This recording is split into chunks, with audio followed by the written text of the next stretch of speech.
ya. Spitting out lyrics, homie, I with ya. I came to get down, I came to get down. So get out your seat and jump around. Jump around. Jump around. Jump around. Jump up and get down. Jump, jump, jump. Everybody jump, jump, jump, jump, jump, jump, jump.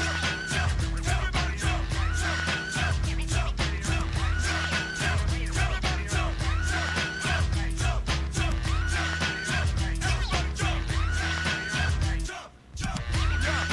Yeah, this is dedicated to jump the break. Get going up. Grab your bullseye. Well, good evening and welcome to Claremont Motorsports Park. Thank you for joining us on such a gorgeous Friday night for another action-packed racing series, race number 2 of our season. And we'd like to take a special time here. Can I get all the moms? Whoops. Apparently we're going to get interrupted here for a minute.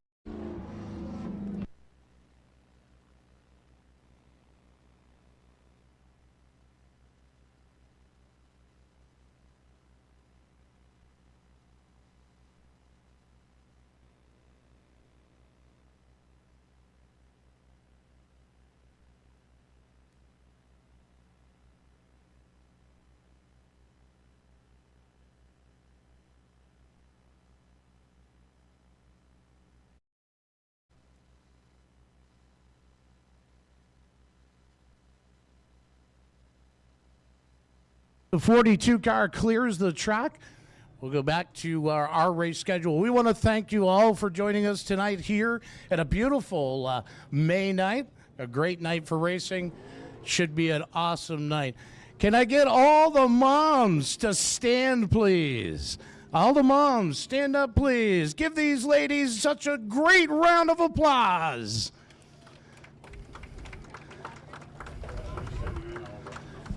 All right, we will ask you to also continue to stand. Gentlemen, remove your caps. We take this opportunity to thank all of our EMS frontline workers, fire, police, anyone who keeps us safe, and we really appreciate that. All the people in the armed services, we can't thank them enough for giving and defending our country so we can be free. In that context, get everybody to stand, look to turn number 2, and let's pay homage to the greatest country in the world, the United States of America.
All right, as we get action pack ready to go, first round of 6 shooters. And I'm going to give that over to my broadcast partner, Kevin Bazan. Let's give you the rundown. All right, very, very good, Randy. Thank you very much, and welcome everyone to Claremont Motorsports Park as we get ready for another great Friday night of racing right here. And I've talked to so many people in the stands. Just a perfect night for racing at your local short track. And we are so, so happy that you are here with us tonight, helping us share some wonderful events. So coming up tonight on our schedule, we have the Avery Insurance 6 shooters, also the LaValle Pure Stocks, the Brody Ledoux State Farm Outlaws, the Ari Hinckley late models, and also the Aztec Tire and Auto Modifieds here tonight. over at Claremont Motorsports Park. We're going to get ready with the heat races very, very soon. In just a couple of moments, we have some six-shooters lining up and coming out onto the track right now here at Claremont tonight. In that Z8 or 28, that is Jacob Scott out of Springfield, Vermont. Jacob is driving a different six-shooter than he did 2 Friday nights ago here at Claremont. That's a little story behind that one that we'll probably get to just a little bit later. Trevor Scott out of Hartford, Vermont is right behind him in the white six-shooter. Right behind Mr. Scott, we have Trevor Young and then John Thibodeau. Steve Miller Jr. in the 79. The 44 is Tyler Scott.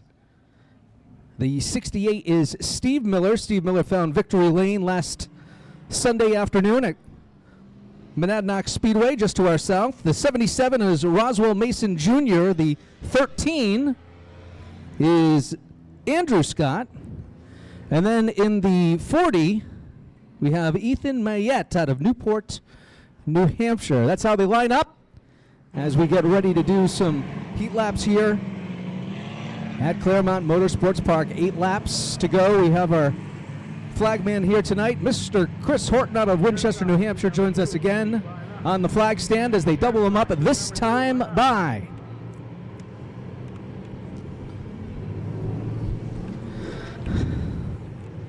Pace car is out there once again, just like 2 weeks ago. It's a beautiful Toyota from McGee Toyota right here in Claremont. We thank McGee Toyota for jumping on board and sponsoring us here at Claremont this season.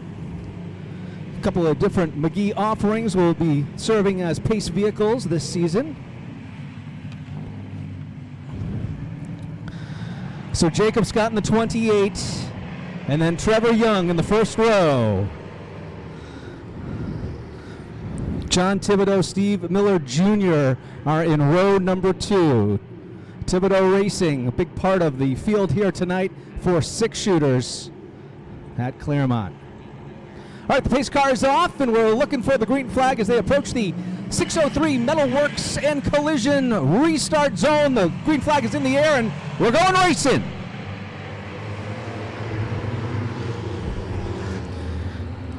And into turns 1 and 2. Jacob Scott, again in his backup six-shooter, leading the field into 3 and 4. And coming to the start-finish line, Jacob Scott right behind him, John Thibodeau. Thibodeau Racing in the second and third vehicles here this afternoon and early this evening. Steve Miller Jr. to the inside, coming into 3 and 4, looking for some speed. Steve Miller Jr. is going to grab that lap from John Thibodeau for second place. Again, right behind Jacob Scott. Jacob Scott into 3 and 4. And coming down the front stretch here at Claremont. Followed by Steve Miller Jr. Gangster of Love. He's in that blue and orange 79. And some racing happening between our third and fourth place cars as the one on the top holds on in 3 and 4 coming down the front stretch. In third and fourth place, we have Steve Miller Sr. and also John Thibodeau. It's been all Jacob Scott so far as the 79 tries to sneak a peek on the inside going into turns 1 and 2. This is an 8-lap heat race.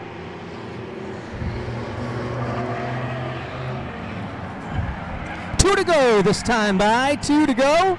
Oh, and a move made by the 79 and the 68. They are racing and see an opportunity on the inside. As we have a car go off into the pits, the 79 making the move. That's Steve Miller Jr., the Gangster of Love, coming down out of turn number 4. He's going to take the white flag.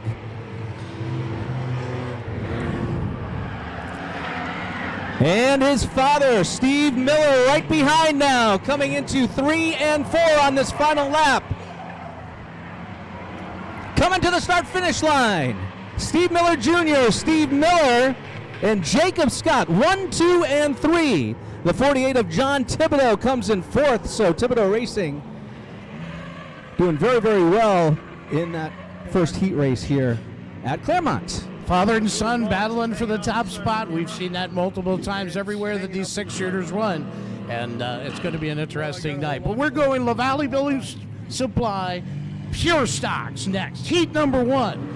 On the inside, starting on the pole, is the 8 out of Newport, New Hampshire. That is Sean Lantis. To his outside in the 07, he hails from Springfield, Vermont. That's Benjamin Bushy.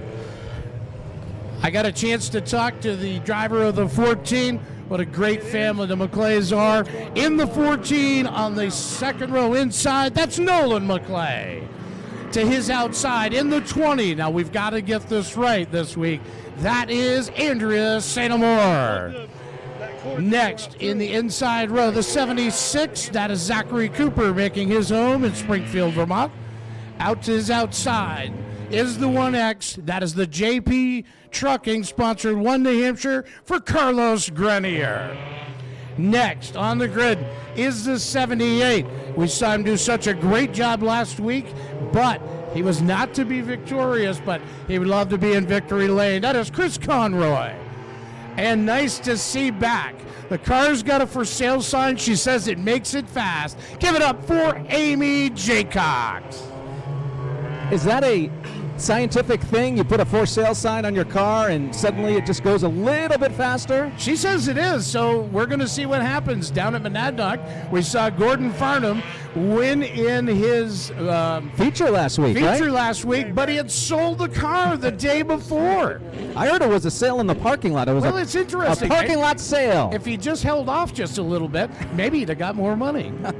All right, the McGee Toyota of Claremont pace car will come off this time. We're getting ready to go 8 laps is the distance in this heat event. Setting the pace is Lantis. McClay to his outside. McClay on the jump, on the go pedal, will take the lead. Grenier right in tow. As they come out of turn number 2, Conroy in the 78 doing a little grass dusting. But McClay is the runaway at this point. Grenier trying to roll him in. And then Andrea St. Amour, Jaycox, Conroy. Nolan McClay hasn't missed a beat. Took right off from where he started last season here at the Claremont Motorsports Park. He's looking for victory lane. Battle is for second, coming to the inside. St. Amour, she's looking to size up the rear bumper on the back of the 1 New Hampshire of Carlos Grenier. Looks to his inside, dives into turn number 3. Grenier still has the advantage, but look, Kevin, at that 27 of Jaycox. I think she's right. That for sale sign's making that 27 super fast. Conroy now charges into that 4th spot. He takes it on the inside. Down the backstretch. Jaycox not going to give up. She's side by side. They're door handle to door handle as they come out of turn number 4. Across the start-finish line. Give it up for the Chris Conroy machine. Nolan McClay still out in the lead. Carlos Grenier, Andrea St. Amour, Chris Conroy, Amy Jaycox.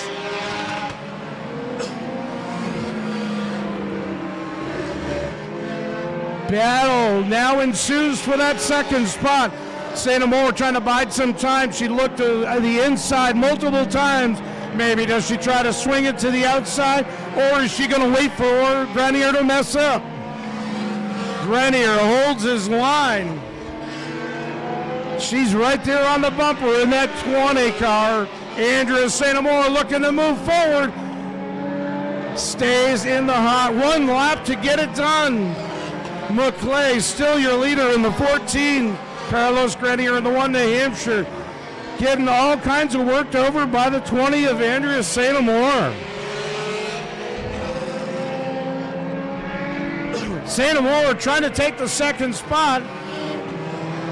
Not going to get it done. Winner is McClay, Grenier, St. Amour, Conroy, Jaycox, Lantis, followed by Zach Cooper. Heat number 1 in the books for the La Valley Building Pure Stocks. Well, going way back to the green flag, Nolan McClay made a heck of a move right there at the start, took full advantage and got out front and stayed out front, Randy. He was looking really, really strong. Really wasn't contested for that heat race. We'll see what happens a little bit later on in the feature.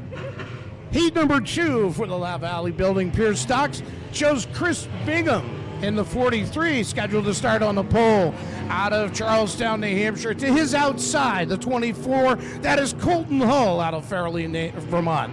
Next on the grid is the 4 car. He was dominant here the last time we were out. He dominated at the Monadnock Speedway in his run in the Pure Stocks. That is Colton Martin.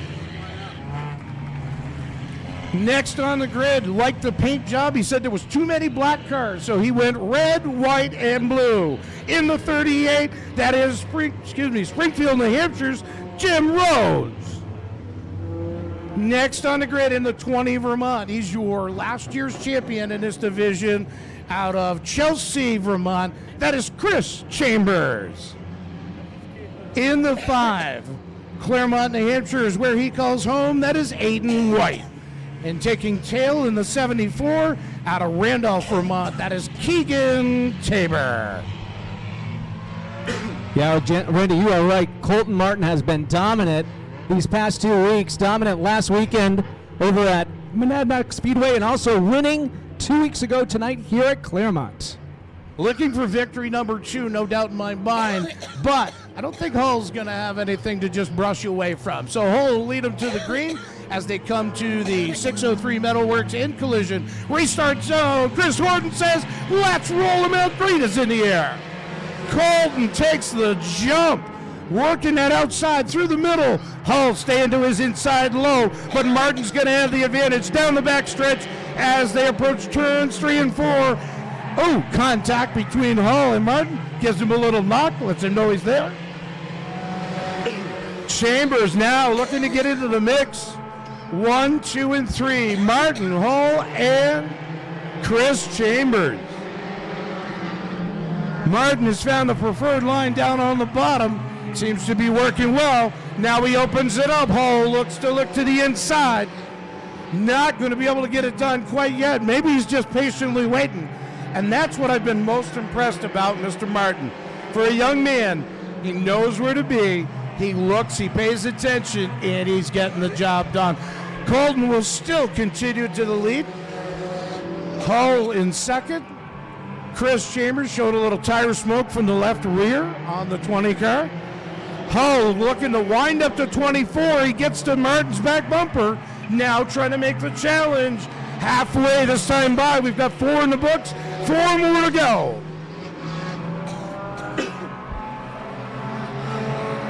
Chris Chambers looking to that outside groove, trying to get it to come in, get the heat in the tires. Hull still to the back bumper of the 4 car of Colton Martin.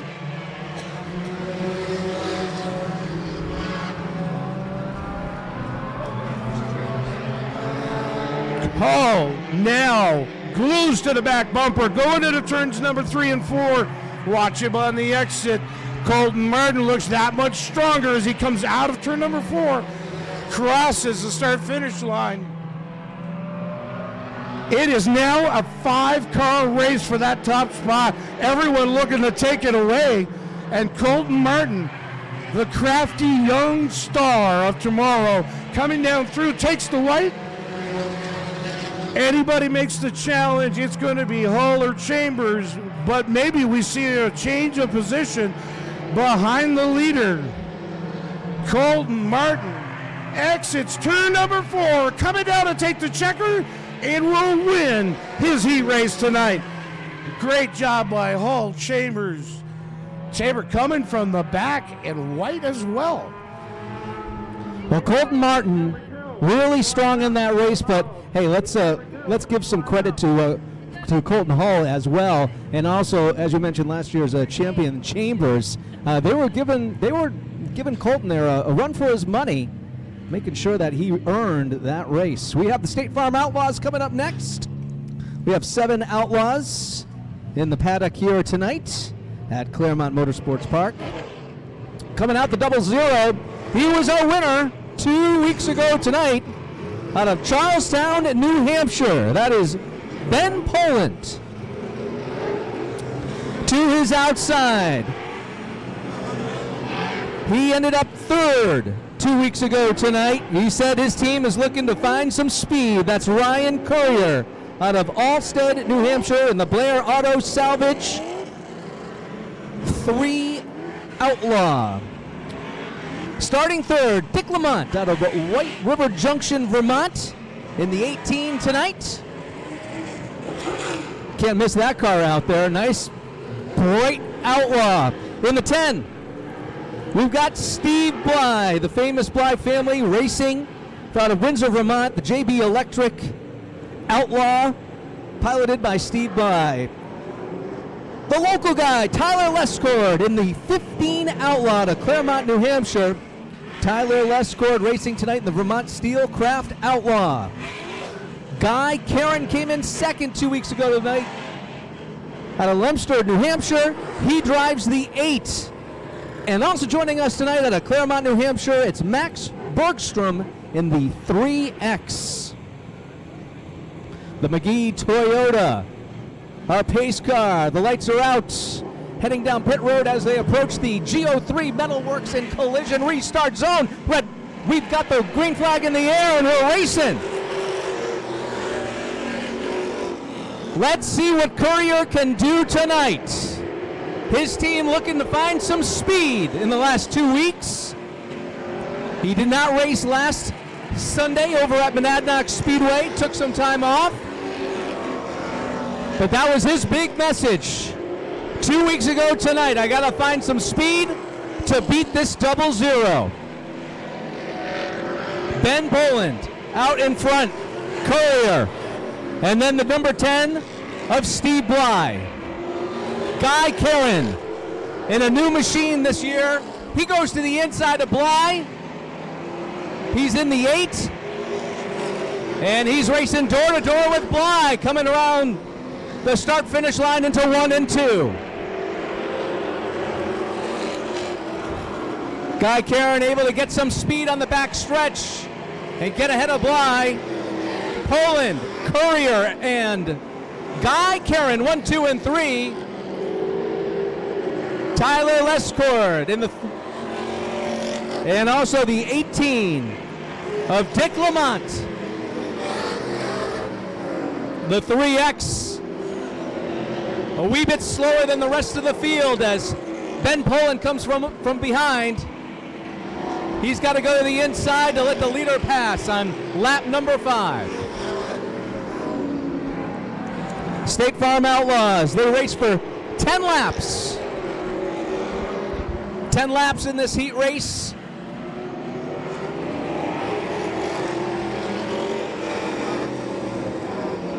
They're telling the 3 to get to the inside as the field comes by. Poland well out in front.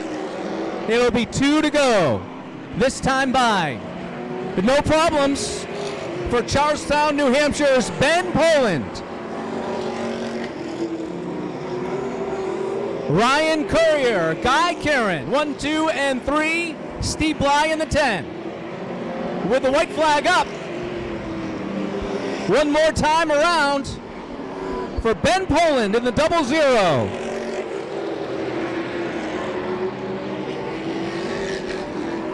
Here he comes to take the checkers. It's Ben Poland. It's Ryan Courier, Guy Karen, 1, 2, and 3. Steve Bly in the 10. Coming in 4th. Tyler Lescord. The 18. Coming in 6th here tonight in our heat race. Ben Poland. He's just picking up right where he left off 2 weeks ago, Randy.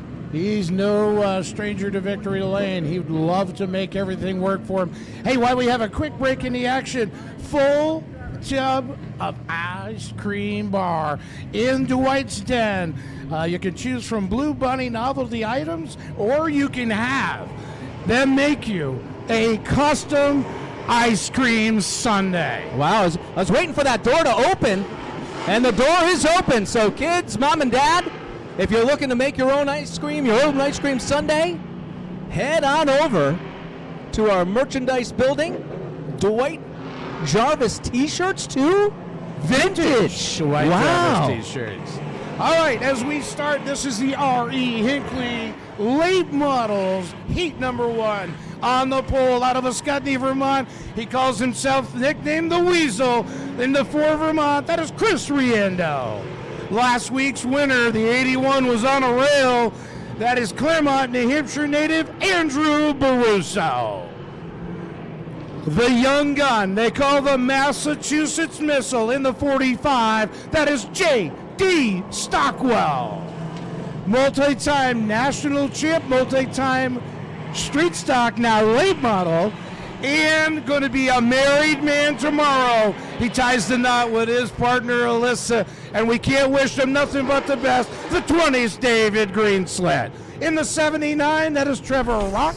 To his outside, the 83, that is Hayden Grenier. And in the tail, but not for long, out of Billerica, Mass, that is Justin Beecher.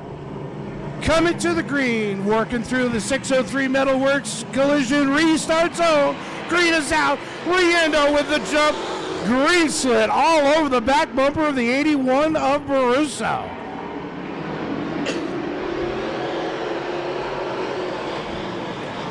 Beecher now working from the back, gets by Hayden Grenier in the 83, sets his sights on the 79 of Rock. Remember, this is Heat Race number 1 for the R.E. Hinckley Late Models. Chris Riendo looking to make an escape. Beecher runs that 57 hard. Still having some tough luck with the 83. Grenier pulls off. Chris Riendo, Andrew Baruso, David Greenslet, J.D. Stockwell.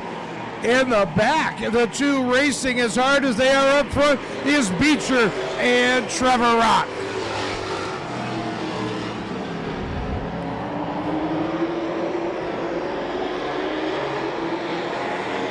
The train is on. And Riendo leads now. Greenslet looks to the inside of Baruso, looking to take that second spot away. Down the backstretch, they're wheel to wheel. This is what you paid your money for. Tight and tight, side by side. Too close. Oh, Greenslet by a nose. Baruso battles back in the 81 on the outside. Greenslet looking to solidify second spot. Riendo's loving this. They're going to fight it out behind him. David Greenslet moves into the second spot. Not sure he's got enough laps to chase Riendo down to challenge for the lead.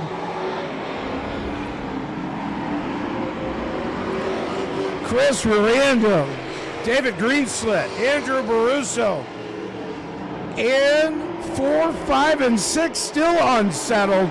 J.D. Stockwell holds that spot. Beecher would like to take it away.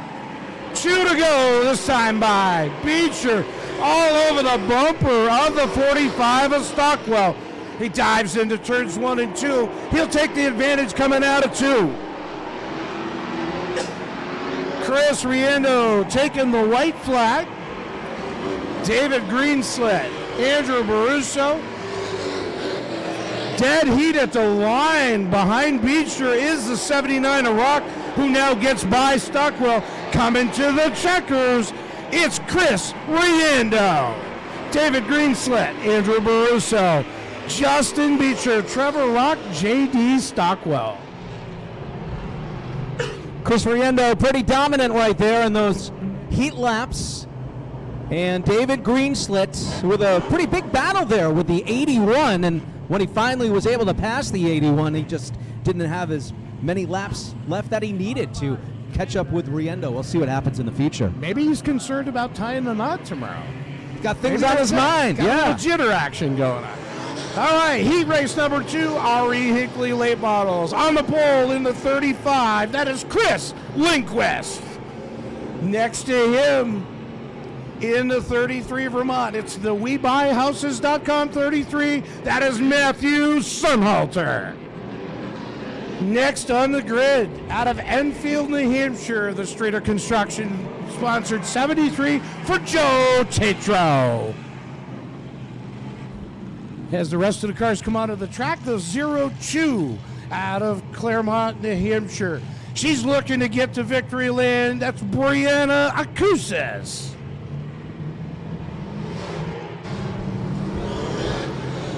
Sorting out the lineup here. Next in line, in the 85 from Sunapee, New Hampshire, that is Kaylee Eastman. Going to get some assistance here for the 73. That is Newport, New Hampshire's Dennis Greenwood. Yeah, Mr. Greenwood having some problems in practice earlier this afternoon, and needing a little bit of help as he gets out on the track here from our wrecker crew. Sharp looking 07. We kind of missed him in the shuffle here, but that is Franklin, New Hampshire. That's the 07 for Mike Williams. Williams Racing sponsored 07. Track assistance. Going to give the 73. Looks like a push, unfortunately, all the way in. Greenwood will. I noticed it backfiring during practice. It was really loud out there, so unsure what the exact problem is. maybe they can find the demon that started it. We hope to see Dennis. He's always awesome to talk to in the pits. He's a great competitor. We'd love to see him back in action. He would have to start at the back in the feature, but you know what? Kudos to him and his crew. Hopefully he can get that bug worked out. Field is being called to double up, being led into turns 1 and 2 by the McGee Toyota of Claremont Camry. Beautiful red car. If you're interested in a new Toyota or used Toyota, they'd love to talk to you. Chris Lindquist in the 35. He's going to lead us to green as they get to the 603 Metalworks and Collision Zone. Side by side is the deal. Green is out. Lindquist and Sunhalter. Sunhalter likes that top lane going down the backstretch. They are side by side, and coming into the mix is the 73 of Joe Tatro. Second place last week, or last time we were here. Joe's got a real stout Streeter Construction sponsored 73. Joe Tatro to the inside of Sunhalter, looking to take the second spot. Lindquist would love to have some breathing room. Not going to quite get away. Joe's setting his sights back up, but they are stacked. 1, 2, 3, 4, 5, 6. Joe Tatro, a little squirrely coming out of there. He's going to open a door. Sunhalter's going to try to take the advantage. Couldn't make a kid stick in turns 1 and 2. Lindquist says, thank you guys, keep battling it out, I'm out. Chris Lindquist. What a great young man Chris is. We've had him multiple times. The Wilton tire sponsored 35. Looking to air that out, give himself some breathing room. We're 4 down, 4 to go in this 8-lap heat event. Kaylee Eastman having a few issues with 3 and 4. She rewrites the 85 and gets it squared away. Remember, folks, if you can't be here in person, you can subscribe to our Nastra Vision. If you can't be here, which we'd love to have you be here, smelling the fuel, smelling the tires, but if you cannot be with us, get yourself a subscription to our NastraVision.com. We'd love to have you join us, no matter how it is. You're going to miss the Sundays, but you're not going to miss action-packed racing at its best. And a great heads up, Mark Beaudry is one of the most dynamite players, him and his staff, of the NastraVision crew, both audio and visual, will not let you miss a point of action at any of the Nastra racetracks. Lindquist coming to the final lap. Tatro sitting in second. Matt Sunhalter, Brianna Acusas in the 02. Williams in the 707. Down to the checkers. We'll see how this sets it up for their 30 lap feature event. Chris Lindquist takes the victory. Joe Tatro, Matt Sunhalter, Brianna Acusis, Mike Williams, Kaylee Smith. They'll round out your field. You know, there'll always be street stocks to me, Randy, but kudos to those late models out there. All were really very, very strong. Pretty much stayed all together. But as you mentioned, Mr. Lindquist, he knows how to stay out front, and he had no problem staying out in front for 10 laps. But let's see what happens, because he's going to have some competition, some really stiff competition in the feature. Speaking of stiff competition, this is heat race number 3. Number 3, the car counts in the R.E. Hinckley Late Model Series. On the pole in the 88, that is David Thibodeau. To his outside is the 48 car. That is the Young Racing sponsored Claremont native for Daniel Young. No stranger to the outside of racing looking in. Gentleman says, I started wheeling cars 5 years ago. In the Streeter Construction CJ Auto sponsored 55, that is Robbie Streeter. Into his outside, out of Perkinsville, Vermont, that is the 7, that is Eric Smith. And taking up tail in the 91, the Hagar featuring sponsored 91 for Robert Hagar. So Scott Boisbert piloting the 42, unable to get his late model out for the run here at Claremont. Green flag in the air. Thibodeau jumps out hard in the 88, the Nissan of Lebanon sponsored 88, red, white, and blue. What a beautiful car. Hagar and Streeter now work the wheel, both of them side by side. Wheel-to-wheel action. It's Hagar to the inside, Streeter to the outside, dead even at the line. Thibodeau's going to try to make the runaway, but Hagar in that 91, whatever his crew's been doing to work on that, the Sunday Drive Cannabis car, sponsored 91, is looking stout tonight. Thibodeau, all kinds of bumper jamming. Here we go, dives to the inside, the 91 of Hagar, looking to get by. He's letting him know he's there, trying to get him to choose a line. Hagar all over the bumper of David Thibodeau in the 88 car. Now Hagar sees his window, opens it, and shuts the door down on the 91 car and brings it to the front. Robbie Streeter and Eric Smith joining the freight train to the front.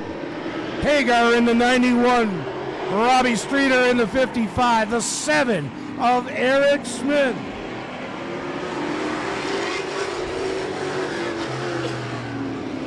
Hagar setting sail, trying to get away from the 55 of Streeter, opening up the door. Streeter will gain him on the corner just a little bit, but Hagar looks faster on the straightaways.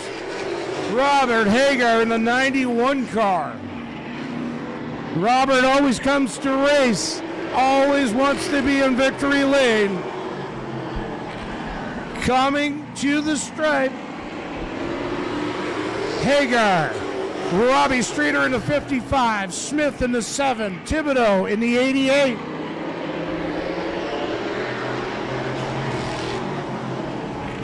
Two to go, 2 laps to get it done. Has Hagar got anything but nothing to go? Does Streeter have an availability to catch him? Hagar hits the long skinny pedal on the right, opens up the 91, coming to the white flag. Streeter's got 1 lap, but he's starting to feel the heat from the 7, the third place runner of Smith. As they come by the 603 Metalworks in collision, restart zone, checkered flag goes to Robert Hagar. Robert Streeter, or as he's known as Streeter, Eric Smith Thibodeau in the 88. And taking tail in the 48 is the Daniel Young machine. Yeah, about halfway through that heat race, Thibodeau got a bit of a shot in turn number 4 from Streeter, and that gave Hager a chance to get out in front. He stayed out in front, but I would not count Thibodeau out in the feature. He's taking notes, and they'll be back very, very soon. Are we ready for modifieds yet? Tell me we are. Tell me we are. You are ready for the Ace Tech Tire and Auto Modifieds. We're doing time trials here. Who will crank the fastest time? Anybody have any bets? Does your last 2 weeks ago winner, Aaron Fellows, have what it takes? Does Brian Roby, coming off a win in the 80-lap feature event at Monadnock Speedway this past Sunday, where he was solid money, does he have it? Yeah, you never know. You never know. If you weren't here 2 weeks ago, tonight here at Claremont, it was Superman there, Mr. Fellows. He hung out and stayed in the back while all sorts of excitement was happening in the front of the race over the course of the first 40 laps, and it was a smart move. It was a really smart move because he ended up in victory lane in the end. I don't know, Kevin. I think just maybe there's a spoiler in here. Coming out to qualify 6th will be the 03 of Nate Wenzel. This young gun is ready to roll each and every time he puts the suit on, the shoes on, the helmet, and gets in the seat. This young kid, you got to give him kudos where the kudos lie. We'll see what ends up happening. He did okay last week over at Monadnock. And remember, when we do qualifying, when we do time trials here at Claremont, it's 2 laps around. You get 1 warm-up lap, and then 2 laps. They take the best time, and they move on from there. We have 8 modifieds tonight in the pits, and we are hopefully going to see one of our favorite drivers from Sunapee, New Hampshire, come out into the pits very, very soon.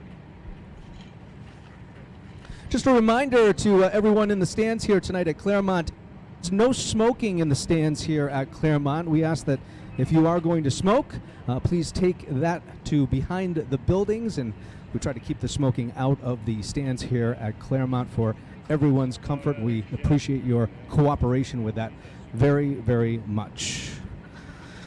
I can hear the race director, Mike Green, asking for Mr. Roby to come on down. And it looks like he will be in just a couple of moments. I can hear him. I hear one.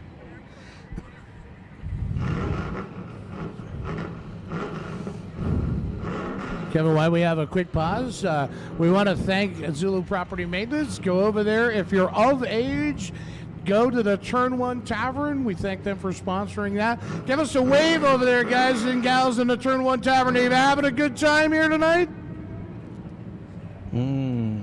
I didn't hear that really well over here. We got to get a little more excitement, folks. All right. I heard a scream. That's good enough.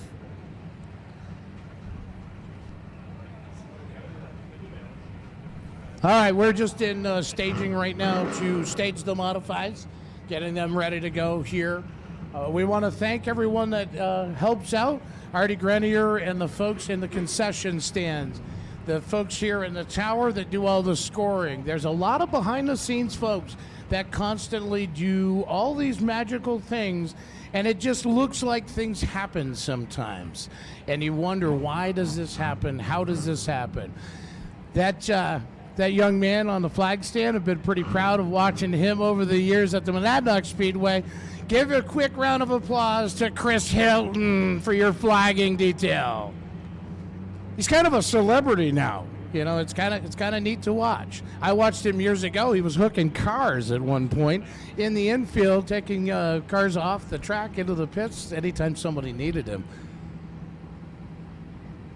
A great job by a new general manager, a general manager that was new to the complete speedway but has been your general manager of the karting series. I want to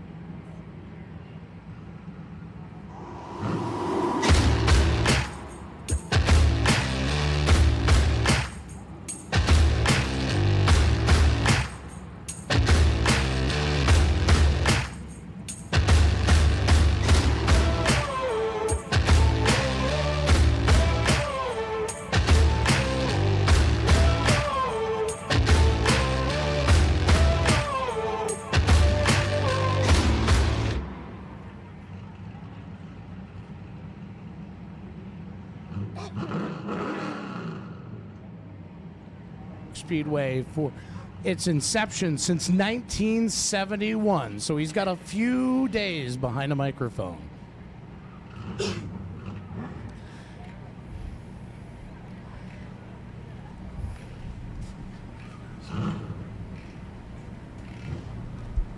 Just getting the schedule up here, Randy, and taking a look at our calendars, see when the next racing event. The next racing event will occur right after graduations here in the area on Friday, June 16th. It will be the lineup that we are featuring here tonight with the Ace-Tech Modifieds as our headliner on Friday, June 16th.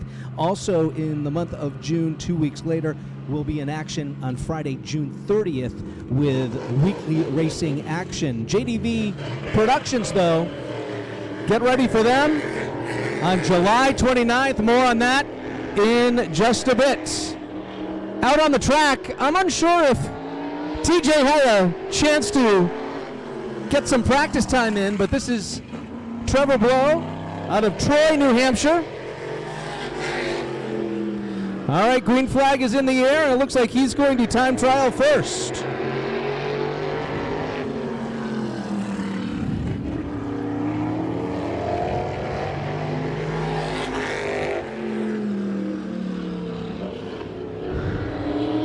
He's on his second lap now. First lap was a 14-second effort. Checkered flag in the air for TJ. And it looks like his best lap is going to be 14.011. So Trevor Blow out of Troy, New Hampshire, first out. This is the number 27 of Mike Smith.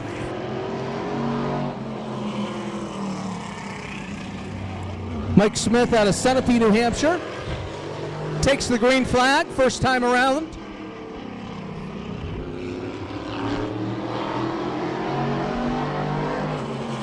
Into turns 3 and 4. He's looking for a better lap than 14 seconds.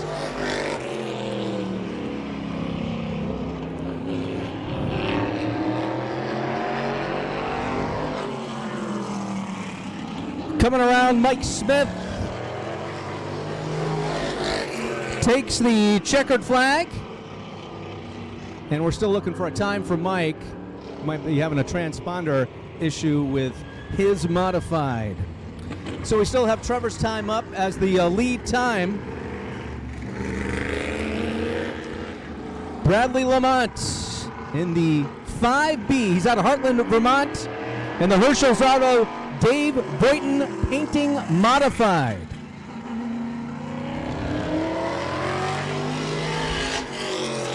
Takes the green flag.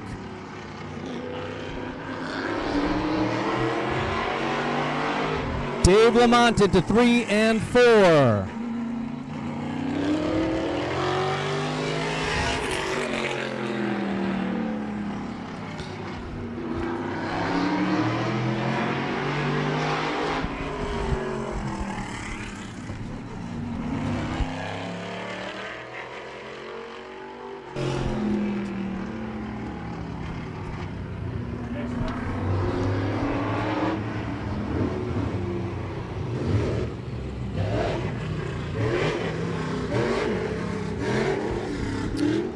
So that was Bradley Lamont, rather, and he had a lap time of 14.618. 14.618 as we have our next qualifier out. And this is Nate Wenzel. Nate Wenzel out of Granby, Massachusetts.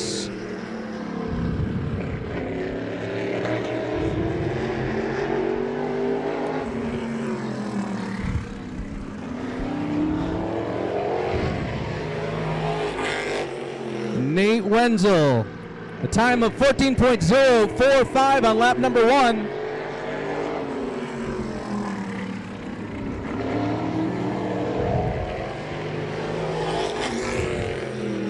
And that's the best time so far. He's our first driver to break 14 seconds here on his lap. Nate Wenzel out in front now, 13.973. Mike Smith, by the way, is second. Trevor Blow and Lamont is 4th. This is Brian Morway. Brian Morway out of Charlestown, New Hampshire, in the Morway's Auto Salvage Maurice's Enterprises Modified. He's going to take the green this time by.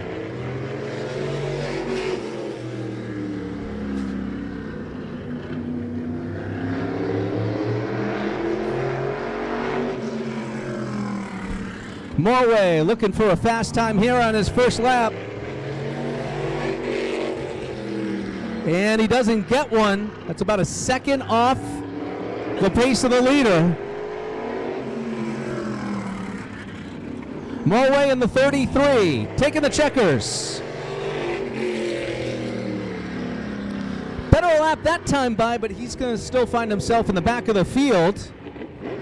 Kevin, just a little history information. You know how I'm a history buff at this stuff. Of course, yes. Fast time here at the Claremont Motorsports Park is 13.561, set by none other than the Sultan of Swansea, Todd Patnock.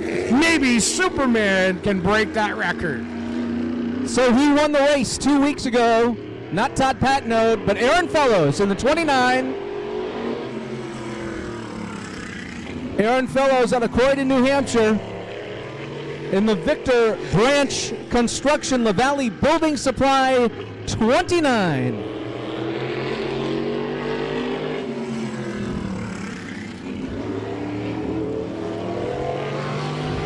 First lap for Aaron Fellows, and he is now out in front. He bests Wenzel with a lap of 13.942.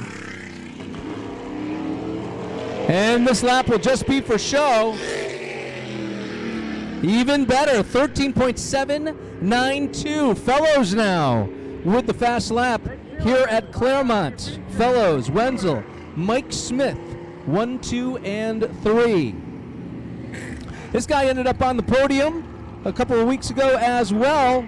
Out of Ascutney, Vermont, Joey Jarvis in the number 4.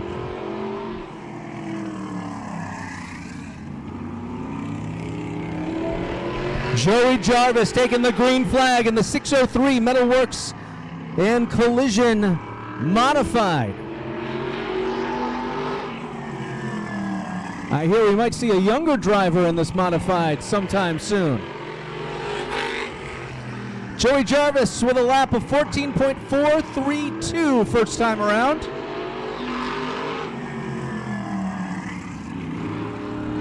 Can hear him hitting those brakes as he comes into 3 and 4. A little bit better, 14.14 second on lap number 2, 14.147. The number 46, that's Jeremy Zillow from right down the road here in Claremont. He's in the Springfield Paving Modified. Zillow, no name that's not synonymous with racing. Here at the Claremont Motorsports Park, Jeremy Zillow winds that 46 up, shakes it down the backstretch, dives into turns 3 and 4, coming to his first lap. Zillow with a lap of 14.429.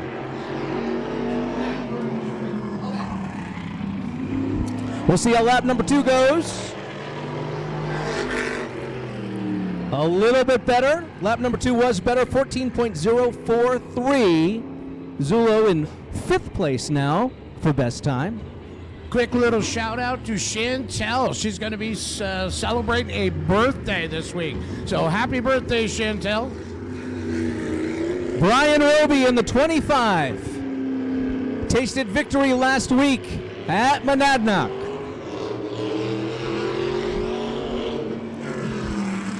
Roby, the last one out, or last modified for tonight.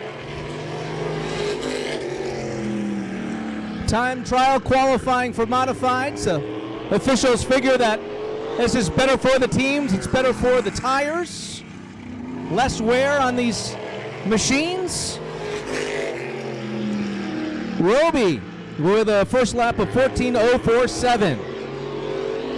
He knows he can do better than that. Trying to break 13. Only 2 drivers have done it so far. And Roby comes in second. Oh, close. He'll start on the outside of Aaron Fellows. Roby with a lap time of 13.950. That second lap, just a little bit better. Fellows, Roby will be in row number 1. Wenzel Smith in row number 2. Blow and Zulo in row number 3. Joey Jarvis and Lamont in row number 4. And Morway in the back. Well, Aztec Modifieds have set their time. Last time that we were here at the Claremont Motorsports Park, there was a fan that picked an inversion. We'll get with race control shortly to see if that's going to change. But our first feature event tonight is your Avery Insurance 6-shooter.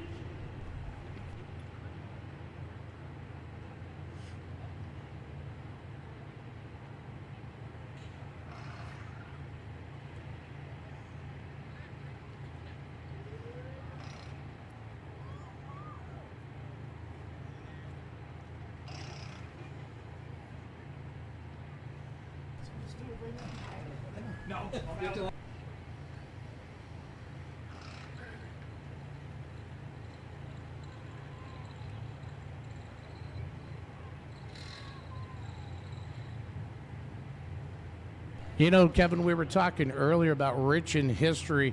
This Claremont Motorsports Park, I knew it years ago as Claremont Speedway. We had Twin State Speedway for a while. But there's just so many magnificent things that have happened here over the years, and it's kudos to everybody that's been involved. Sonny Flory would think this was a dynamite spot to build a racetrack many, many years ago. And I got the pleasure of meeting people like Sonny Rabideau, Roger Raymond, all those folks that came along, Peter Daniels. I mean, we could go on and on. The living legends still currently here in Dwight Jarvis. They've just been some magnificent times. But Avery Insurance 6 shooters on the track. Let's start with a lineup. Yeah, that is a mouthful for sure. And we have Steve Miller Jr., Gangster of Love. He's going to be on the inside of row number 1. And guess who's on the outside? To his outside, his dad in the 68. That is called affectionately the Space Cowboy for Steve Miller Sr. Yeah, that's right. The Millers out of Grantham, New Hampshire in the front row for us tonight. Jacob Scott is in the 28. Jacob Scott out of Springfield, Vermont in the Phase Wrecker Service 6-shooter. John Thibodeau will be on his outside driving the 30 tonight. Trevor Young in the 37. Trevor Young out of Hartford, Vermont in the Judd's Automotive 6-shooter. Tyler Scott is in the 44 from Perkinsville, Vermont. Also out there, Andrew Scott. Have you figured out that this is a family thing, this 6-shooters? We have a couple of families involved. Andrew Scott in the 13, right behind Tyler Scott. And then Roswell Mason Jr. in the 77. He had some fun there and qualifying a little bit earlier. In the 48, it's John Thibodeau. And we also have the 40 out there. And the 40 is Ethan Mayette out of Newport, New Hampshire. Pace car lights are off on the McGee Toyota of Claremont Camry. We're getting ready to go. The distance is 25 laps for our 6-shooter division. Father and son come to the 603 Metalworks and Collision Zone, and green is out. Junior to the inside, but in the borrowed ride, we heard the history, Kevin. We had a little bit of trouble. That is actually a Leduc car that Scott is in, Jacob Scott in that borrowed ride. Thibodeau, all kinds of rocking through turns 3 and 4. Yeah, Thibodeau is a wee little bit loose and a little heavy on the gas so far on lap number 1. Ends up losing a place to Scott there, so Scott in second. And meanwhile, father and son having a ball out there in the front row, racing each other as they come to the start-finish line. Miller Sr. coming off a victory at the Monadnock Speedway for the JDV Productions champion. He has a beautiful Duel of the Dog trophy now, and now working each other side by side. Junior's not going to let him run away. That's right. Steve Miller had never won at Monadnock before last weekend, so you know He's riding a crazy high that I'm sure has still lasted into this Friday night. As he's on the outside, his son's on the inside as they race again, door to door here at Claremont. What do you think the topic over breakfast tomorrow morning at the kitchen table might be? Depending on who wins this battle, the 79 of Miller Jr. Now, Dad gets to the outside down the back stretch, takes it through the middle of turns 3 and 4, a little off sideways, but here they come, back and forth, and the advantage goes to Senior. Going a little bit farther back into the field, John Thibodeau in the 48. He's just in front of Scott in his backup car. Scott was telling us how his normal 6-year had a bit of an incident earlier. Yeah, like a huge hole in the intake. Whoops. Still father and son battling it out, and son, the gangster of love in the 79, able to get out in front as Dad takes turn 2 a little too wide. Looking for his first victory of the season. He had a podium finish at the Monadnock Speedway. Same here the last time we were out. Steve Miller Jr., the gangster of love, looking to draft away from Dad and make that 79 walk away from the 68. But I'm telling you, Dad's not letting him run away. Oh, no, I don't think so. Steve Miller Jr. came in third 2 weeks ago, by the way, so he, of course, wants the win, looking for the win. We are 8 laps into a 20-lap event as we have a little bit of a dust come up from the 77 getting into turn number 4. We'll keep an eye on the back of the field as the leaders start to get to the back of the field. The 68 of Steve Miller Sr. now backs to the back bumper, gets up there in tight, setting up the draft. Going to have lap traffic in Mason and the 40 to deal with as they come into turns 1 and 2. Passing flag was displayed to lap traffic. They work the outside. Miller Jr. in the lead still. Steve Miller Sr. coming into that second spot. Our flagman Chris Horton's going to tell the 40 to go to the inside. Here come the leaders into turns 1 and 2. Steve Miller Jr. and Steve Miller. And a little bit farther back now, Thibodeau.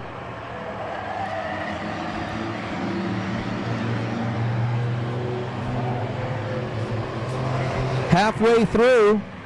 In fact, lap number 12 now. And we'll see what father and son end up doing in the second half of this race. They were racing pretty hard. They were racing each other really hard those first 5-6 laps. And of course, that takes a little bit out of you. But right now, they have almost a half a lap lead on Thibodeau in the 48.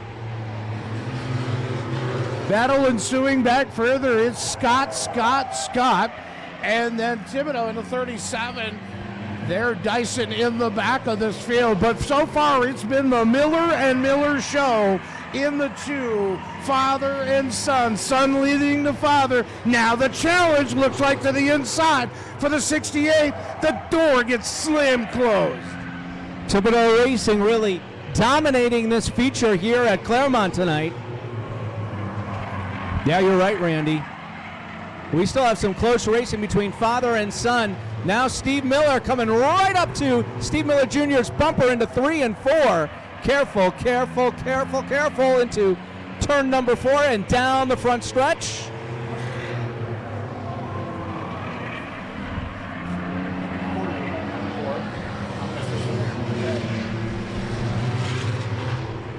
Down the back stretch and into turns 3 and 4 for the father and son. A little bit farther back in the field, we've got some pretty close racing with Scott and also the 44 of Scott, 2 Scotts. We've got Jacob Scott and Tyler Scott.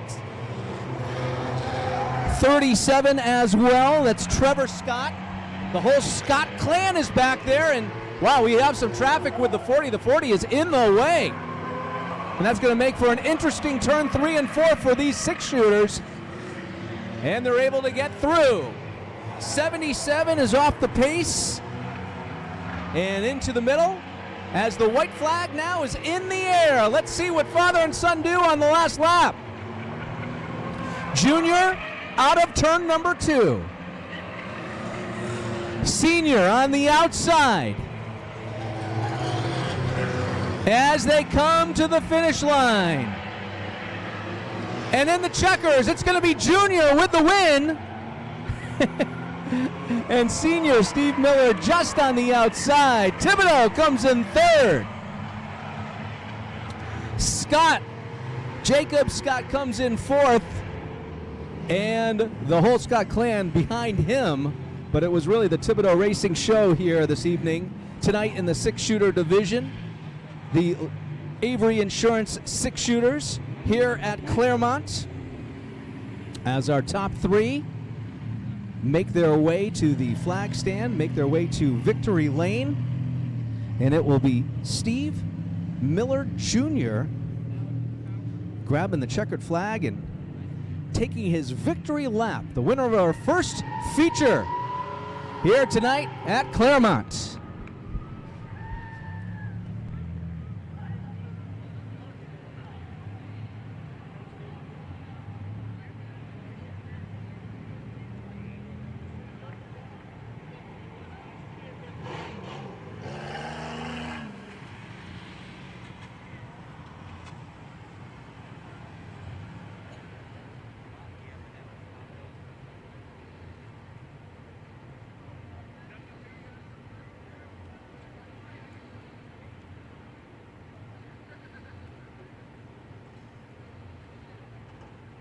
All right, race fans, cheers together. Podium finisher, John Thibodeau.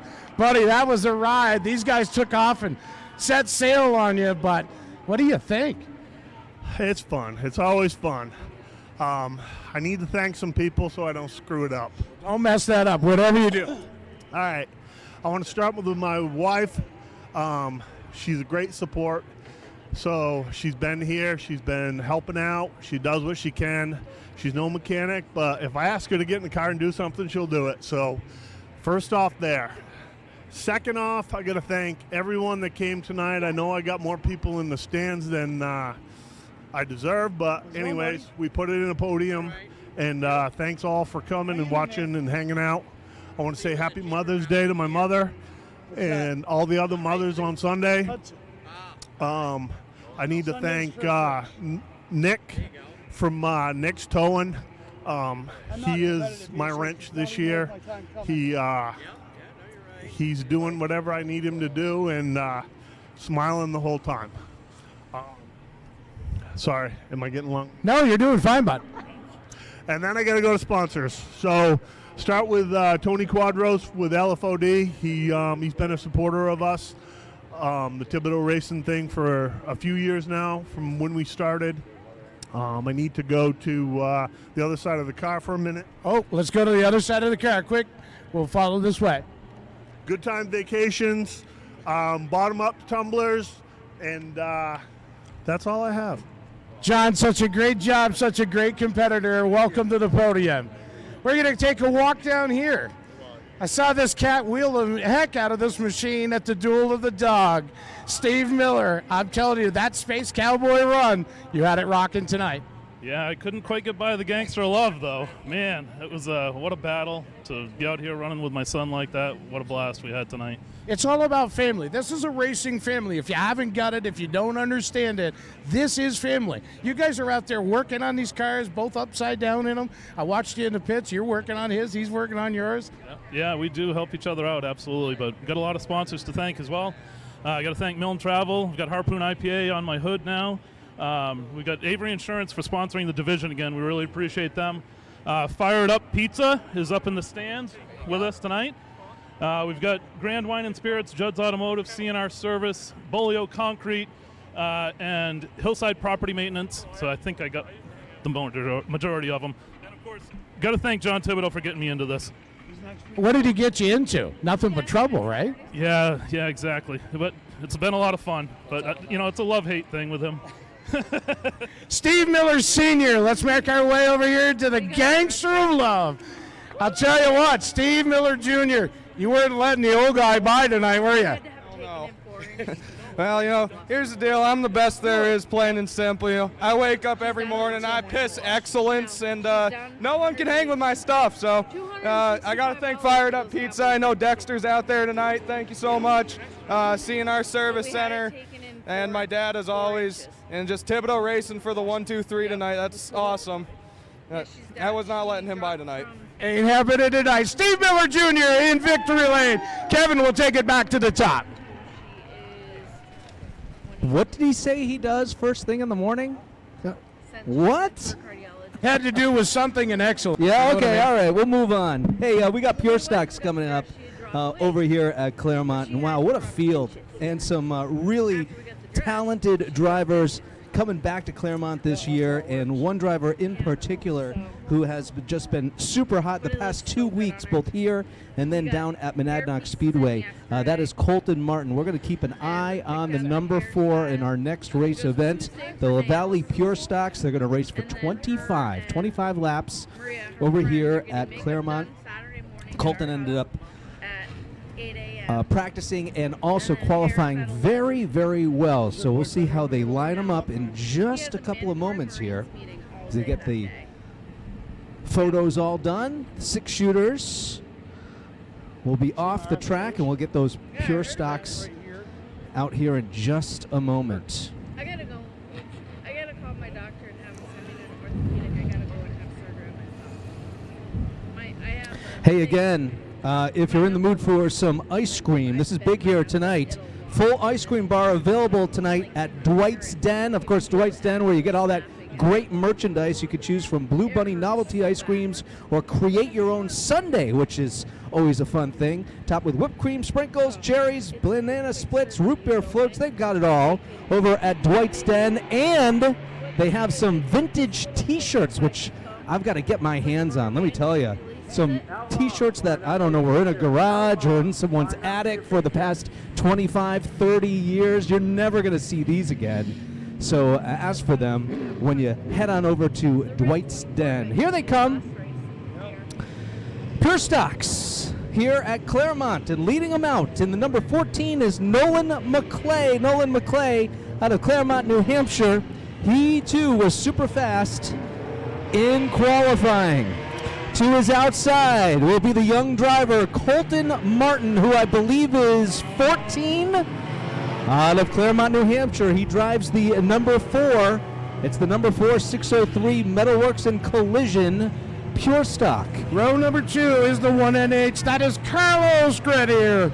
To his outside, the 24 out of out of Fairleigh, Vermont, is Colton Hull. And to the inside, in row number 3, have I been pronouncing Andrea's name incorrectly all these years? Maybe. Andrea St. Amour? St. Amour. St. Amour. And she's on the inside out of Chelsea, Vermont, in the south of Vermont, micro welding Pure Stock. To the outside, another fast Pure Stock out of Chelsea, Vermont, too. It's the 20 VT of Chris Chambers. In the 78, that is Chris Conroy. The 74, Keegan Tabor out of Rodno, Vermont. Next is the 4 sale car. So if you're looking to buy one, it's the 27. That is for Amy J. Cox. Amy J. Cox in the 27. She missed our first race here 2 weeks ago, but back racing again tonight. In the number 5 out of Claremont, New Hampshire, it's Aiden White to the outside. Sean Lantis in the 8. Zachary Cooper from Springfield, Vermont. Chris Bingham out of Charlestown, New Hampshire. Benjamin Bushy from Springfield, Vermont. And Jim Rhodes from Springfield, New Hampshire, not Vermont. Not Vermont. Leading them from behind as they are all doubled up. And the lights are out. In the McGee Toyota pace car, we're about to go racing here at Claremont. La Valley Building Supply Pure Stocks. It's Nolan McClay against the young veteran, come to be hot rod, Colton Martin, as they come Greenwood 603 Metalworks restart zone. And McClay will take off like a rabbit. But here comes Grenier to the inside in the 1NH, along with Hall to challenge for 3rd. They're side by side. Martin in the 4 is 2nd. Fending him off is Martin. McClay in the 14 opens up the lead. 43 of Chris Bingham has pulled off the racing service. There will be no caution. McClay, Martin, Paul, Grenier, Santamore, and Dad to the inside outside is Chris Chambers. McClay put on a clinic in his heat race, looking to repeat in the feature. He's letting the battle ensue behind him between Martin and Hall as he stretches it out going down the backstretch. Wow, look at McClay go. And it looks like Colton Martin has his hands full, just like he did. Oh, and a little bumping as they go into turns 3 and 4. Colton Martin in front of Hall. Hall is in the 24. Martin, and we have a turn. Ooh. Oh, that was close. In turn number 4, we had a pure stock turned around. The number 74. That's going to bring out the caution on lap number 4. Only 4 laps here at Claremont so far. I thought there might have been 14. There was a lot going on during those first 4 laps. We also have a pure stock on the infield on our go-kart track, which I would imagine is going to stay right there for the duration. You'll be able, if you're watching on Astrovision, you'll be able to watch the replay of Tabor's spin. You get to see the replay whether there is contact or no contact, or does he just spin all by himself? I tell you, I'm really impressed with Nolan McClay. His pure stock is fast, and Colton Martin found that out in a hurry in the first 4 laps. Wow. But never count out Martin. I'll tell you what, both times I've watched him race this season, and he's currently on last Wednesday practicing a modified. So he's looking to come up at some point. This is really good, too. It's good for a young driver to be tested like this. He knows the leaders in front of him, but he also knows that he's got some really fast pure stocks right behind him. Hull and many others. I mean, we have really just started this race. Just begun, a lot of laps to go to get to that 25-lap feature win. Martin would love to make it victory number 2. Hull would love to be the upsetter, but they're all going to have to get to Nolan McClay. All right, they're doubling them up this time by our flag man tonight, Mr. Horton, out of Winchester, New Hampshire. You can come up with all the Horton Here's a Who jokes when Mr. Horton's on the flag stand. I have to pick on him a little bit when I walk by him down there, just a little bit, just to keep him in line. All right, here we come down the backstretch. It is Nolan McClay on the inside. Colton Martin to his outside. Hull Grenier as they come to the 603 Metalworks in collision. Restart zone. Green is out. Down to the inside. McClay jumps out. Grenier working the rear bumper of the 4 of Martin. Now Martin looking to have the challenge. They're bumping and jamming, going down the backstretch as they lie into turn numbers 3 and 4, coming here to the start-finish line.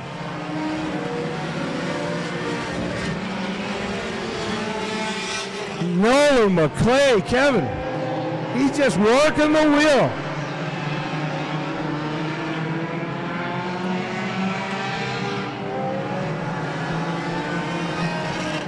Single file racing 1, 2, 3, and 4. Look out for Chris Chambers. Chris Chambers is coming on strong, turning a fast lap here. We'll see how long he can stay up with the top 3 pure stocks here tonight.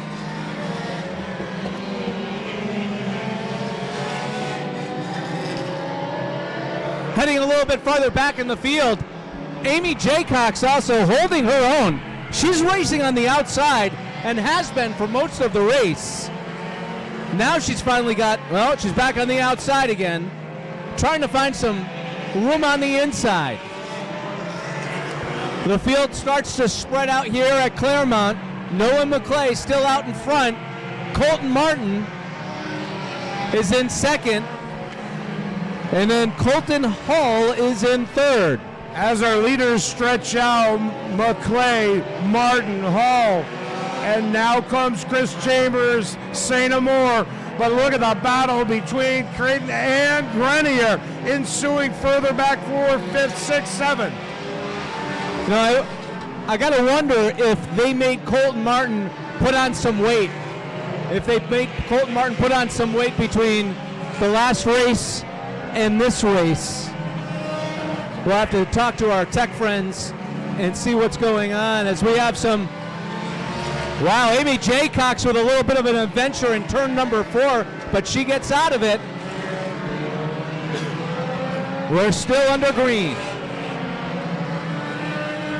McClay, Martin, and Hall. Amy Jaycox was almost used as a snowplow for Tabor in the 74 out of turn 3. Oh no! The 76, a lap car, almost interrupts our leaders. Wisely dumps it to the grass and out of the way. Still under green. Still under green here at Claremont.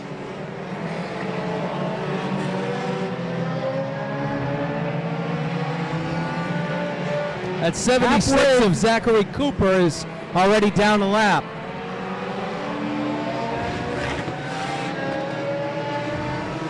Lap number 13 out of 25. Here comes the leader. McClay, Martin, and Hull.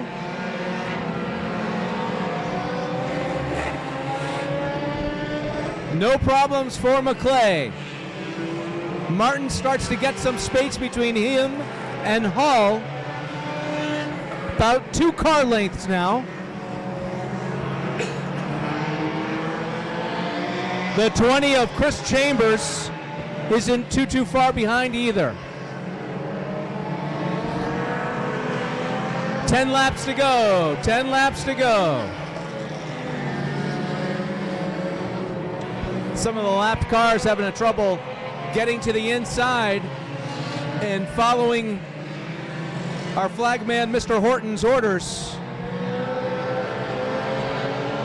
It's going to point at the 8 to get to the inside, and does, as McClay takes it around turn number 2 and down the back stretch.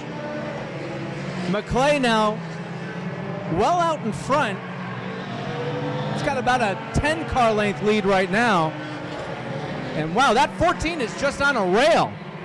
Nola McClay, since the inception, started on the pole, has been the leader, is the dominator right now. Colton Martin and Hall behind them, looking to make the spoiler, but will they be willing, or can they still catch Nola McClay in the 14? Martin, Hall, Chambers, St. Amour. McClay is putting on the proverbial Friday night drive lesson here at the Claremont Motorsports Park. We thank everyone who's joined us tonight. With those who have joined us on Nastrovision at home, we hope you're enjoying this event, and there's more to come. Unity Vermont's Nolan McClay out in front. Got 4 laps to go. 4 to go. McClay still is your leader. Nolan McClay, Colton Martin, Colton Hall getting through lap traffic. Chris Chambers in the 20. McClay setting the right pedal in the right spot. 2 to go this time by. 2 to go. Nolan McClay works his way through turns 1 and 2 down the back stretch with Colton Martin and Colton Hull in chase. McClay, the lead dropped down to 5. White lap is in the air. White flag in the air. 1 more lap. Can Colton Martin get to the 14? He'll work the wheel of that Martin Family Racing sponsored number 4. He's now down to about a 5-car lead, but the victory's going to go to the 14 of Nolan McClay. Colton Martin, Colton Hull, Chris Chambers. What an exciting end to the La Valley Building Supply Pure Stock feature event here at the Claremont Motorsports Park.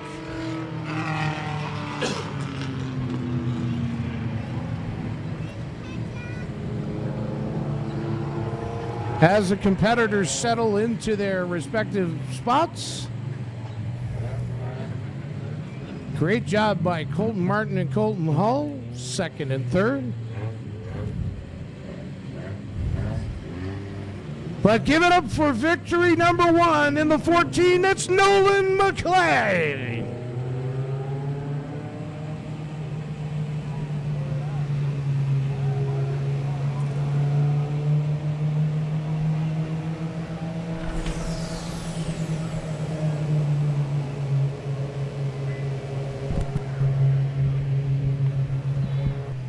Taking his victory lap here at Claremont. The number 14 win of his season, Nolan McClay, ladies and gentlemen. Super fast here tonight at Claremont. Some good competition, some great driving from tonight's competitors. We got 2 Coltons and a Nolan. We'll talk to the first Colton first, Colton Hall. Hey man, you were pretty fast. Yeah, felt great. Thank you. I honestly, those people right there, I couldn't do it without. So I gotta thank Hideaway Restorations, Templeton's Auto Detailing, West Lebanon Feed Supply, my dad at Kelly Services, Chris at Judd's Automotive, 603 Auto Body, Brandon's wife, my fiance Alex, and my dad. Thank you. What kind of pure stock are we looking at here? Nissan Sentra SCR Spec V. And you're doing pretty well in it so far. Yeah, I love it. Looks pretty clean so far too. Let's keep it that way. Yeah, I hope. All right, Colton Hall comes in third here tonight. And where's the other Colton? He's over here getting some congratulations. Hey, young man. Nice job holding on out there. Thank you. First of all, I'd just like to say happy birthday, Brooklyn. We tried to get the win for you, but I guess second's good enough. So that you're going to have to settle for that. Just like to thank Mom, Dad, Todd, Chico, Todd, almost said Todd twice. All my family, my sponsors, State Farm, Brody Ledoux, Pool Water, Twin State Pool and Spa, Dan Valcourt, 603 Metalworks, Chico's Handyman Services. I still need that list. Just didn't have enough for Nolan tonight. Hey, man, super fast here tonight. You hung on, and you're starting your season off really, really well. Congratulations. Thank you. 2 wins and a second here tonight at Claremont for our 4 driver here tonight. Let's get over and see our winner. Nolan in this 14. Man, this thing was super fast tonight. Yeah, me and my father actually figured out a bunch of stuff on it, got it all hooked up where it should be. Still needs a couple more things, but I'd like to thank all my sponsors, my wife Jacqueline with Anchor Creation, Tony with Gosselin Scrap Metal, Fireside Beverage, Lawrence Painting, Black Bear Carpentry, and El Jefe's Combustibles. Thank you.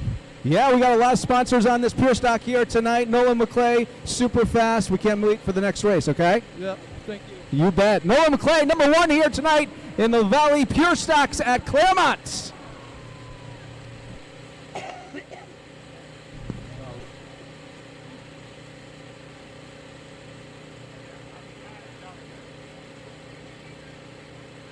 Thank you, Kevin, and we're getting ready to go outlaw racing. The Brody Ledoux State Farm Outlaws are getting next set to do 25-lap feature event. Ben Poland was your winner the last time here at the Claremont Motorsports Park. Does he get a repeat? Well, he's going to start on the pole.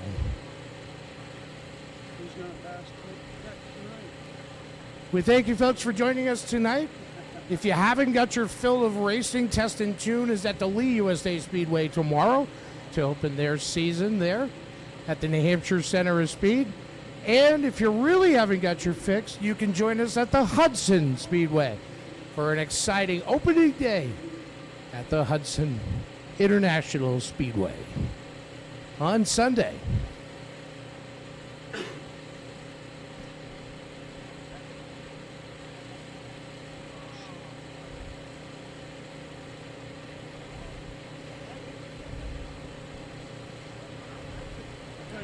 And don't forget, we've been talking a lot about it, but there are some vintage Dwight Jarvis memorabilia, T-shirts, and such from such a great racing career, such a great Hall of Famer Dwight Jarvis was and is to this day in the Dwight's Den for sale.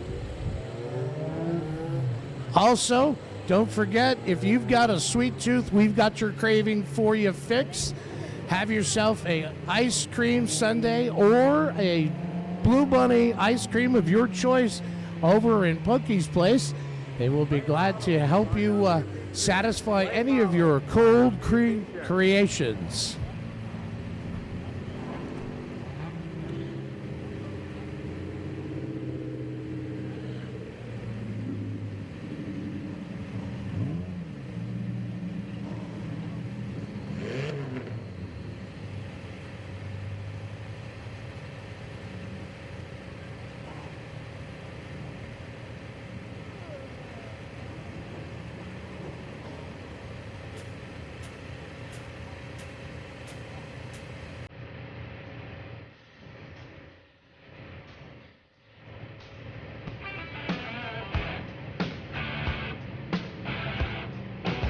All right, being let out tonight by the McGee Toyota of Claremont Camry pace car. It is a 00. That is Ben Poland. In the 3, we affectionately call him the Rocket Man. That is Ryan Courier. In the 8, a longtime competitor would love to take that beautiful car and put it in victory lane. That is Guy Carrot. In the 10, the local native out of Claremont, that is Stephen Bly. Love to see this young man back. We saw him in competition. It got limited for a short period of time. But put your ears together for the 15 of Tyler Westgord. In the 18, a longtime competitor out of White River Junction, Vermont, that is Dick Lamont. We are set to go 25 laps in the Brody LeDuc Outlaw State Farm Outlaw Pro.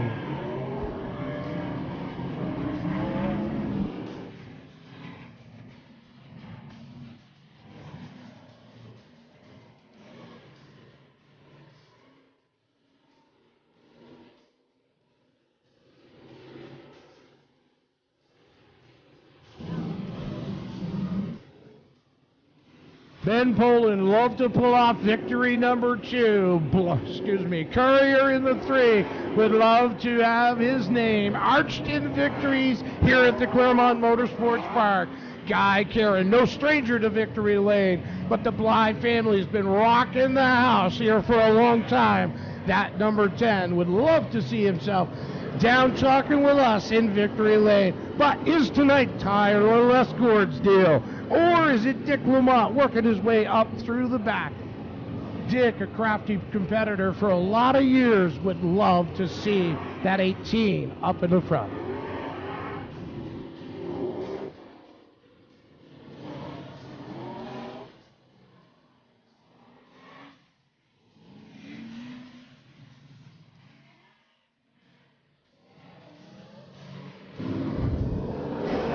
Pace car lights are out. Poland looking to pull off victory number 2 here at the Claremont Motorsports Park.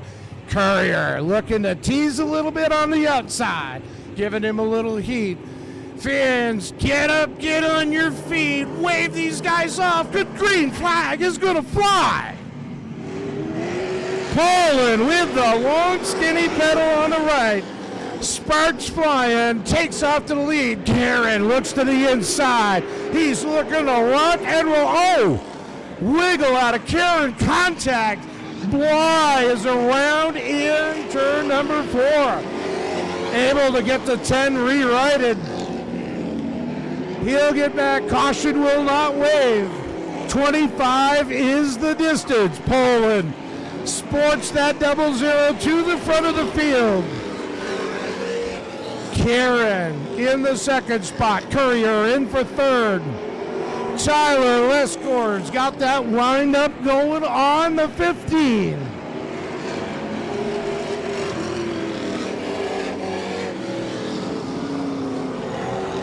Poland, Karen, Courier, Lescour, Lamoth, Blind. Thank you very much to Brody Ledoux for coming on and sponsoring your NASCAR Outlaws here at the Claremont Motorsports Park. Again, for you who can't join us here every time that we run, we ask that you take a shot. Do the NASCAR.com subscription. You'll be able to watch it on all the NASCAR racetracks, whether it's here, the Monadnock Speedway in Winchester, the Lee USA Speedway, or the Hudson International Speedway in Hudson, New Hampshire. If you can't be with us, we invite you to come. You won't feel the smells, you won't see the sights, but you will be able to get all your racing fix. NASCARvision.com.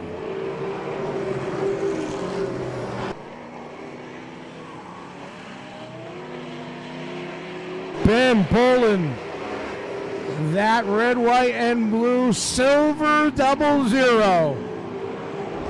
Only challenger coming to him is the 8 of Guy Karen. Poland has found his way around. He says, I've chased a lot of folks around. It's my turn to dominate victory lane this year. He's looking for victory number 2. Oh, Poland spins coming out of turn number 4. Caution on the speedway. What happened there?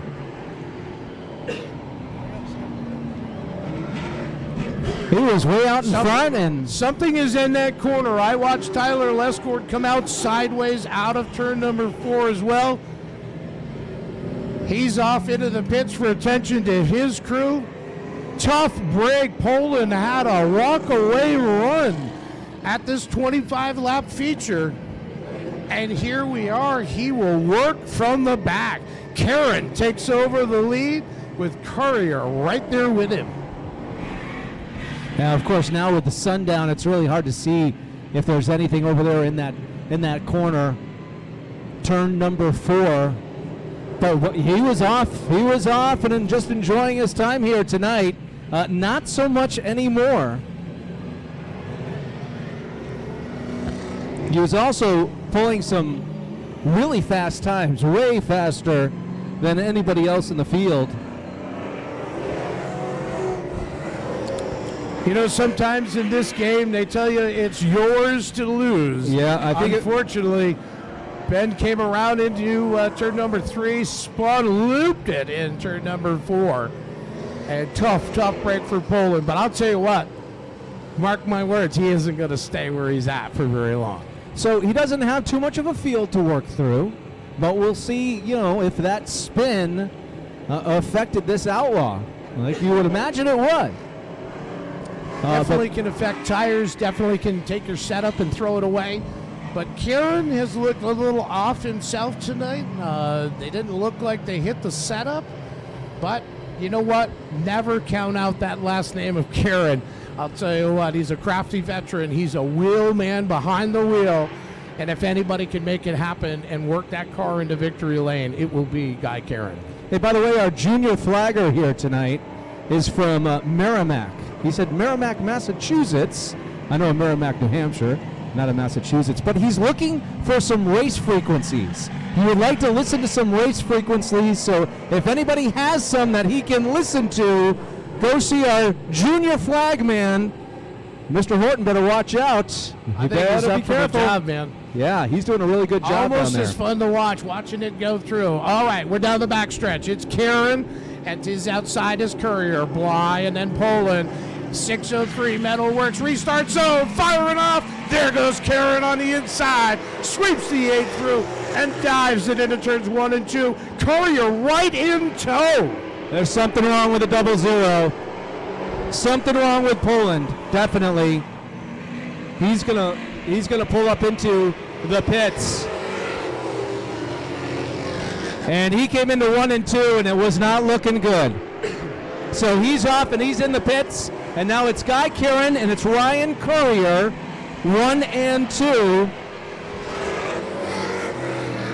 Steve Bly in the 10, looking for a podium finish here tonight. We're about halfway through. We're getting close to halfway through. This is lap number 12 coming up out of a 25-lap event.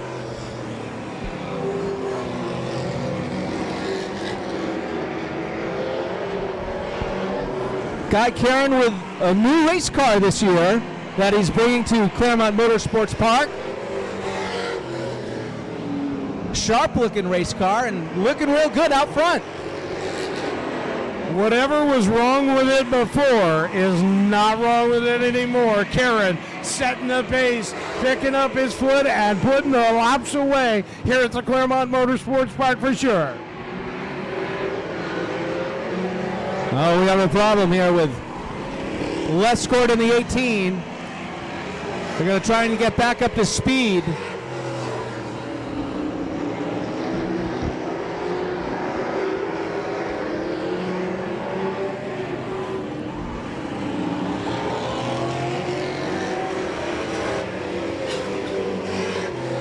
Oh, and Karen hits Dick Lamont on the front left quarter panel, and now he's racing Lescourt on the outside.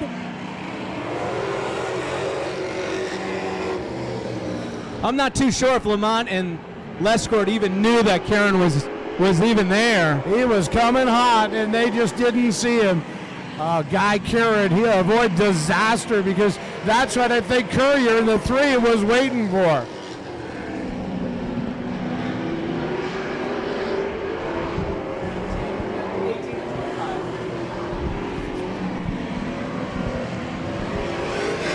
Guy Karen still out in front. Ryan Courier, Stephen Bly. Kieran has found the right way around here at the Claremont Motorsports Park. He's got the 8 dialed up. Courier, a first-time victor last year at the Monadnock Speedway. I thought he was going to crush me when he hugged me in victory lane. Such a great family, such a great run. That is a one-horse team trying to be top shelf.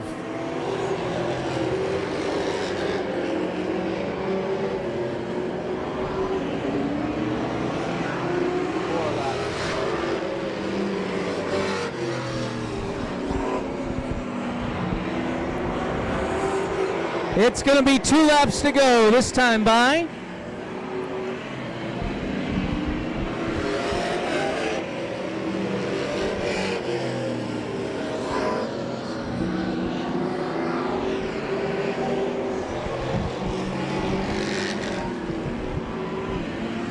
Here we go with the white flag in the air for Guy Karen, leading the race, the Brody Ledoux State Farm Outlaws. He comes down the back stretch, looking to grab his first win of 2023. Checkers are in the air. Guy Karen with the victory. Ryan Courier comes in second. Steve Bly is third here tonight. Tyler Lescourt with the 4th place finish. And Dick Lamont in the 18 crossing that start-finish line as Randy makes his way down to victory lane. The number 8 will take his victory lap here at Claremont Motorsports Park. Got a big family supporting him here tonight, which is wonderful to see as he takes that victory lap around in his first win for 2023.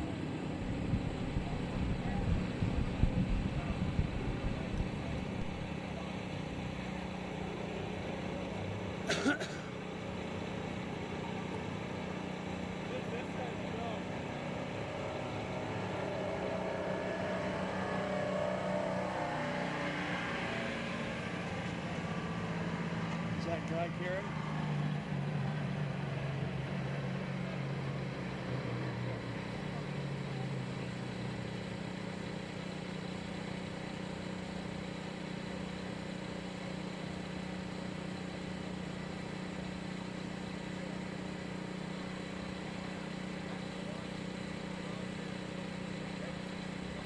I'm zoomed in and started letting go.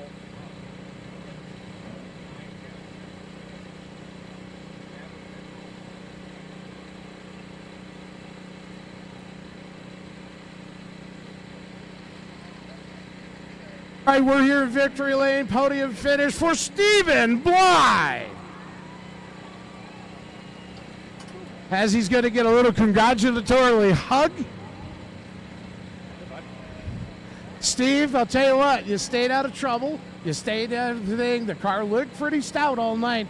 What do you got to thank to help you get it here, buddy? Yeah, I got to thank Eric Martel.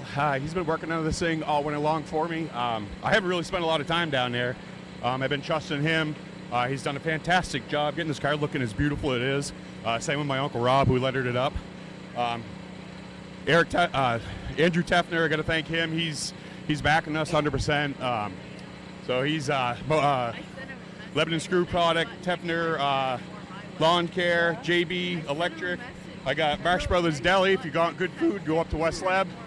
Adorn Boutique for all you ladies out there that are looking for some nice clothes. I have Travis Doobie Painting, inside and outside, and Main Street Mobile. This has got to feel good, buddy. You look like you're excited. You look like the passion's back. I don't think you've ever lost it in all the years, but, buddy, this has got to be a good feeling. Yeah, I'm old, and this it was. Aren't we all? It was a lot different 15 years ago when I was, doing this full time. So I'm loving it. I got to thank my wife for putting up with it, and my family. So. Family is where it's at. Stephen Bly in for your podium finish. See if we can make our way over here to the Rocket Man. Oh, I love it. Thank you. Ryan Courier, second spot. Buddy, I'll tell you what, you look like you were dialing up. This thing looked good all night. And I'll tell you what, hats off to you and your team. Second place isn't a bad deal to be.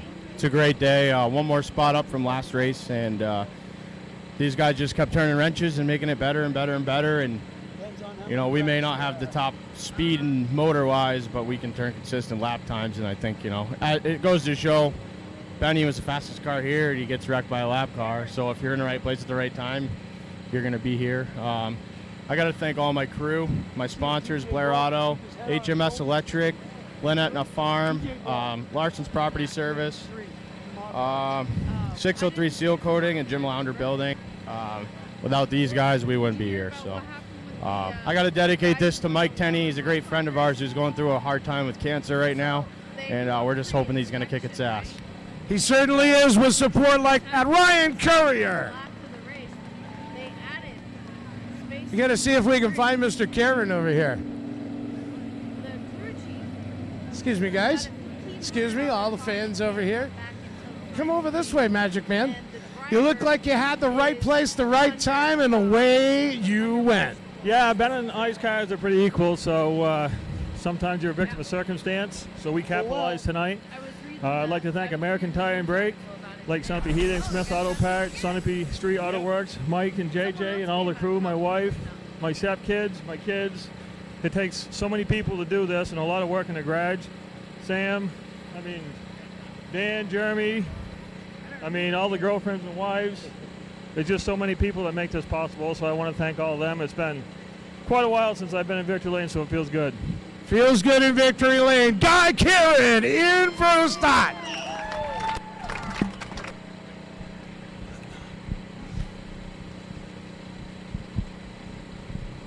All right, two more features tonight here at Claremont. If you'd like to make some plans and some of the races, circle some of the races that are on the schedule. First of all, it's a busy month. The next month is really busy outside of racing.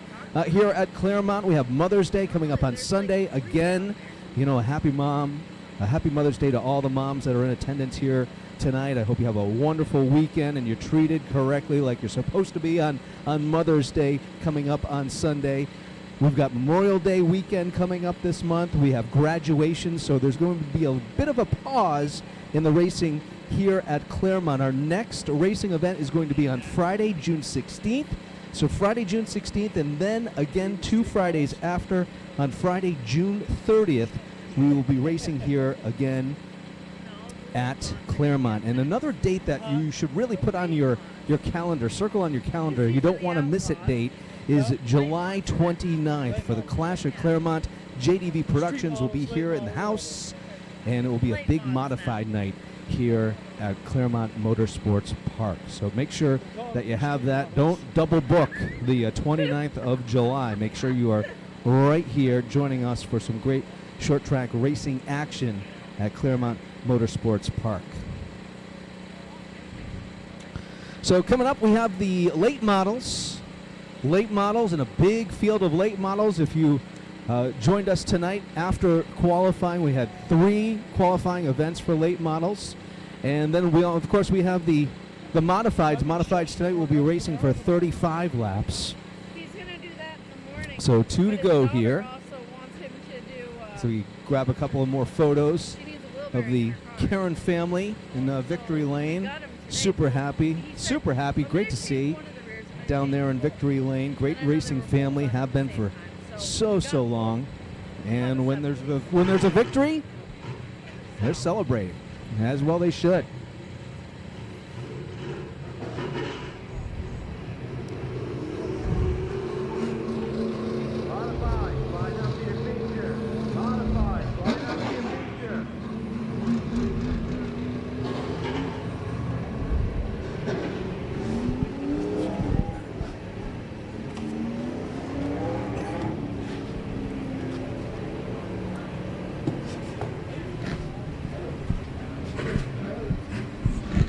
Not too late for ice cream, remember.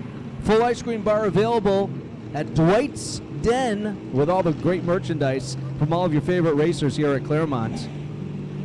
Make yourself a sundae. They also have banana splits, root beer floats, all available. I wouldn't say it's too late for ice cream. Randy? Oh, no, it's never too late for ice cream. No? Ever. Not even 9 o'clock yet tonight. Not even. We're just getting warmed up. R.E. Hinckley late models next to hit the stage here at the Claremont Motorsports Park. Yeah, big field, competitive field here field. at Claremont. Always been for many years. I'm going to be calling them the street stocks until about August, I'm sure. August? I'll be still calling them 20 years from now. Street late starts, whatever they are. All right, starting on a pole, they call him the nickname of the Weasel out of Ascutney, Vermont. That is Chris Riendo.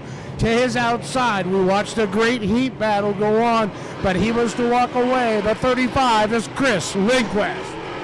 And on row number 2, on the inside, he had a great qualifying effort here today in the heat races. Robert Hager from Windsor, Vermont, and the Hager Painting Sunday Drive Cannabis late model. On his outside, David Greenslit out of Claremont in the 20.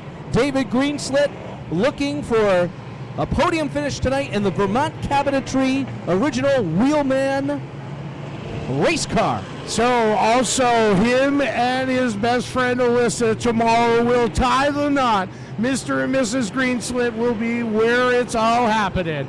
Row number 3 is the 73. That's Joe Tatro. To his outside is his car owner in the 55. That is Robbie Streeter. 2 weeks ago, it was the number 81 in Victory Lane here at Claremont, Andrew Brosino out of Claremont, New Hampshire. And to his outside from White Witherford Junction, that's Matthew Sonhalter. In the 7 is Eric Smith. His outside is the 57. That is Justin Beecher.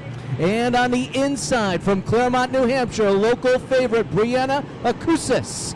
And to the outside, it's David Thibodeau out of Heartland, Vermont. In row number 7 on the inside, he is the rocking rocker. That is Trevor Rock in the 79. To his outside, the Williams Racing Special 07 for Mike Williams. Another driver out of Claremont, New Hampshire in the Young Family Racing late model, Dan Young. And to his outside from Turners Falls, Massachusetts. They call him the Massachusetts Missile. That's J.D. Stockwell. In row number 9 on the inside is the 85. Sunapee, New Hampshire is where she calls home for Kaylee Eastman.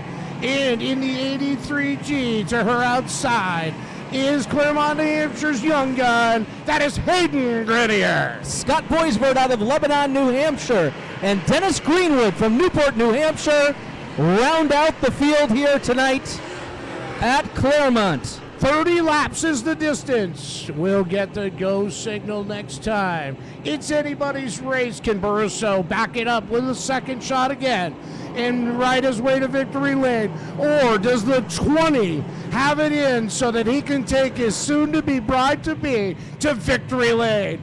Anybody's race, anybody's shot. What a great car count. And the lights are out in the McGee Toyota Camry. We're going to go racing next time by. Row number 1 in the 4VT, the Weasel, Chris Riendo. And to his outside, the 35. Man, such talented drivers. Chris Lindquist. The green flag's in the air, and we're racing.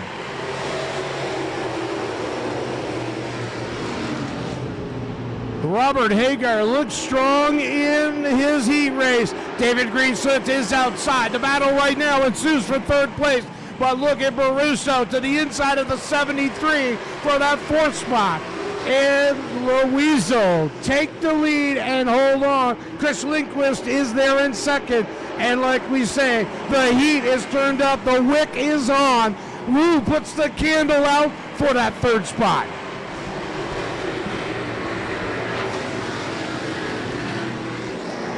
We're racing pretty clean on lap number 3 as the field starts to stretch out.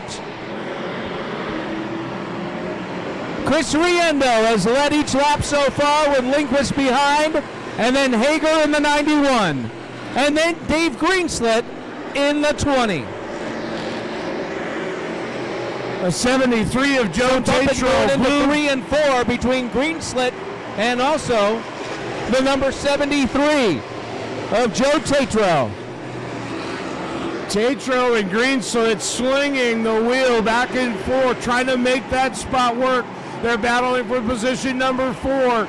Greenslit's a great saver of equipment, but will he have enough to get all the way to Riendo, who is literally just putting him up, picking him down, and taking off in that 4 car. Riendo starts to open up his lead here at Claremont tonight, early in the race. He's about 5 car lengths ahead of Lindquist. Dave Greenslit starts to make his move on Hager. A little bit of a bump going into 3 and 4. Greenslit trying to take the inside. Hager won't let him, and the 73 is getting in the way as well.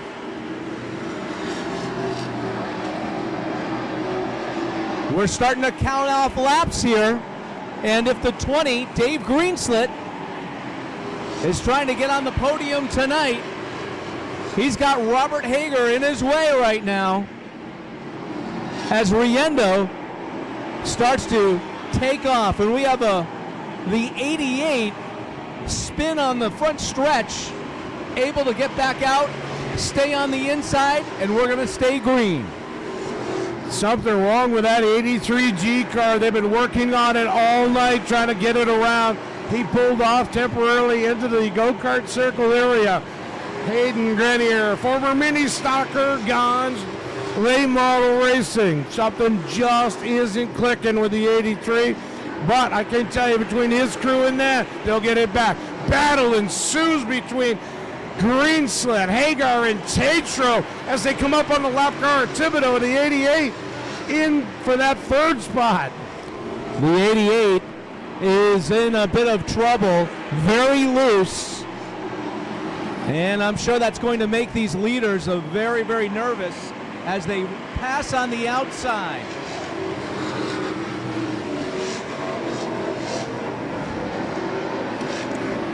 "12 laps into a 30-lap event here at Claremont.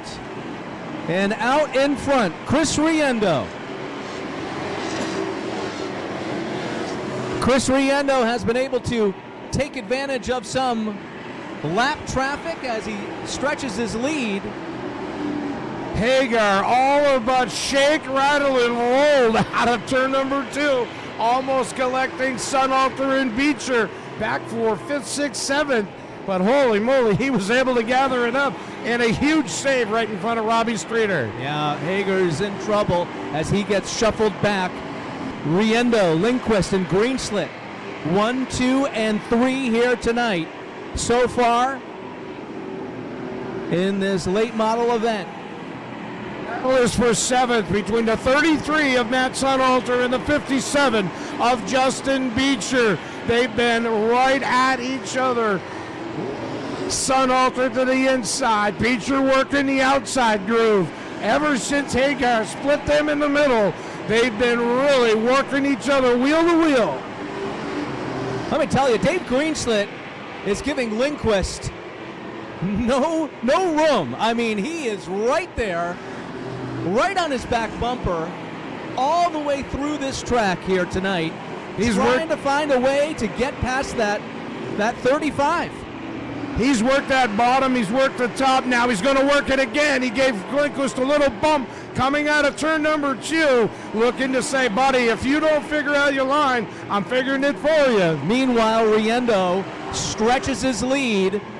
Greenslit on the inside now of Lindquist. Looks like he's going to be able to make the pass as they come down the back stretch. Greenslit takes the 2nd spot, but I don't know. Lindquist still working that backdoor draft, trying to slice and dice, gets between Joe Tatro. Greenslit will take the top 2nd spot. He's only got 9 laps left to try to get and catch the number 4, which is about a half a lap ahead. It's going to be a tall order for Greenslit.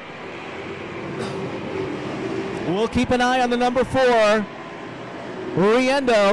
Chris Riendo, who's been super fast. I mean, he has driven a textbook race here tonight, doing exactly what he is supposed to do when you find yourself out in front and driving a really fast late model.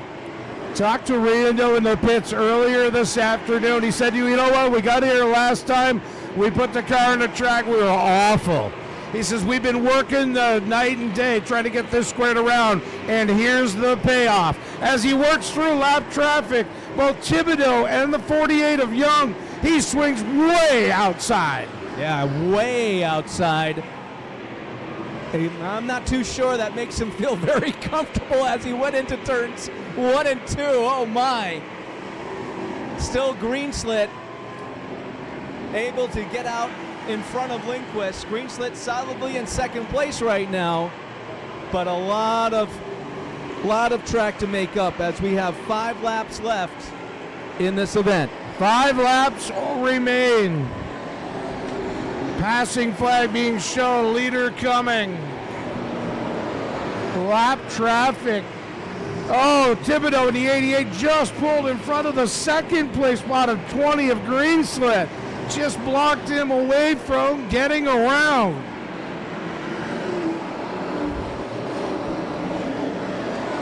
Greenslit, not sure there's enough laps because Riendo is walking away with this one. 2 laps this time by Riendo, still your leader. David Greenslit in the 2nd spot. Chris Lindquist in the 35. Joe Thibodeau, Andrew Baruso in the 81. White flag's gonna fly. Riendo's got 1 more lap. Tucks it down low, comes through middle, down the backstretch, out of turn number 2. Slides through the 603 Metalworks and Collision Zone. He'll take his first victory here at the Claremont Motorsports Park for 2023.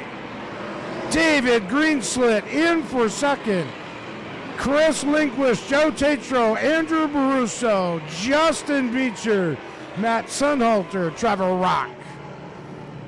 We'll round out our late model feature. Folks, put your hands together. That was some real racing in the back as Riendo was showing us around.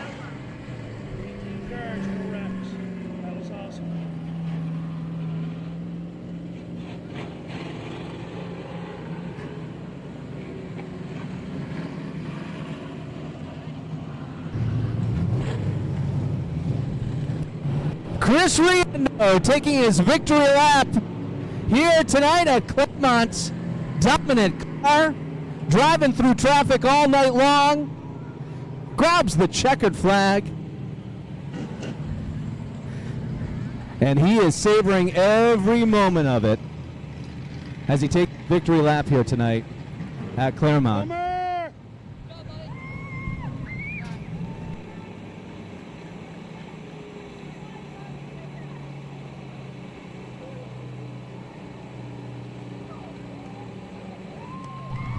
Riendo greeting his team in turn number 3. Big support group there, and obviously super happy with tonight's result.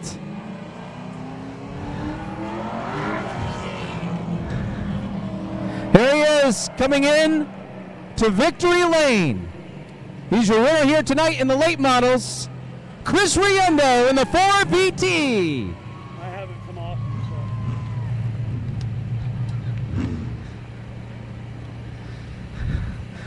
We'll talk to our third place finisher tonight, Mr. Lindquist. That's a lot of work out there. That's a workout, man, for sure. Got to thank my dad for all the setup work. This place is pretty cool because even the top 5, we're battling every single lap. So to be in the top 3, I think is well deserved. So shout out to number 4 for winning, and hopefully we can get up front and win next time. Yeah, next time. Got a little bit of time between now and next time. A little bit of work to do, and let's keep the good vibes going. Absolutely. Thank you, guys. You bet. Chris Lindquist comes in third here tonight over at Claremont. Oh, man. I saw you make the pass, and I was wondering, is there enough time left for you to catch that 4VT? But a second place, that's a big win for you tonight, Dave. Yeah, for sure. Chris was gone by the time we got to second, and I was trying everything I had, but he was fast tonight. I'll give hats off to those guys. New car, second race out with it, and they're in winter circle already, and we're going to go back to the shop and try to find some more speed. We found some this week. We've been working on it for 2 weeks. But I got to thank Original Wheelman, Vermont Custom Cabinetry, Miss M's Photos, Harpoon UFO, Rocky Branch, 360 Design, Backwoods Trophy Outfitters, LFOD Motorsports, and all my crew for everything they put up with, and my soon-to-be wife tomorrow. Yeah, you busy tomorrow? You got some plans tomorrow? Yeah, she let me race today, so we got to do something tomorrow. Lucky guy. Congratulations. Thank you. All right, coming in second tonight, Dave Greenslit in the 20. Folks, do us a favor. Put your hands together. Wish David and Alyssa happy nuptials tomorrow. Yeah, absolutely. Absolutely. Oh, this is a popular guy over here. Mr. Riendo. Nice job. Thank you. I mean, I got to give it to my father and Uncle Scoop for letting me drive this thing. My father putting it together. We literally put it together in a week. Last week was pretty much a test session for us, and she's a rocket for sure. I got to thank Ben Bushy's. Bushy's Generator. I forgot him last week up the Thunder Road. I got to apologize to him. He's a good sponsor of ours. Fraser's Police, Cutting Edge Property Management, Mountainside Graphics, Andy Speed Shop, Blair Auto Savage, Turn 4 Podcast, Fireside Beverage. I got to thank Zach for giving me a couple prep talks before going out there. And Brooks Automotive and Greg Benson Auto Sales. I want to hear what was said in the prep talk. He told me to be careful out of 4 that everybody was getting loose and stuff, so he told me to just drive the hell out of it. You certainly did. Chris Riendo, victory tonight here at Claremont.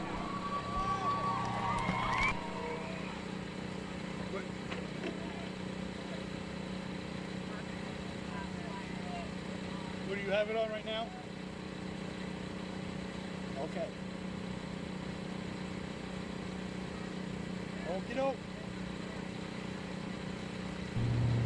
Folks, you'll notice there's a lot of people that think a lot of your racers and the racers here. Well, one special lady I want to recognize down there, you'll see her standing to Kevin's right in that beautiful fluorescent vest. That is Miss M. She's the photographer here at the Claremont Motorsports Park. If you watch, she hands everyone in Victory Lane a water, including the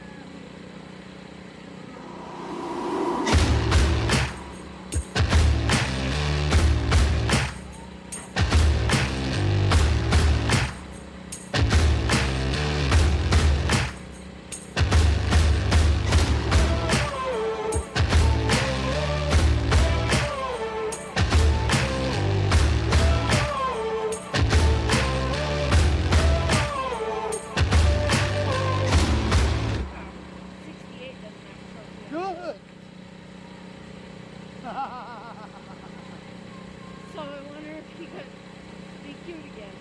Let's hope so. I don't think either one of them is truly legal. No, too legal. No.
And as we clear the late model division, victory lane, kudos again.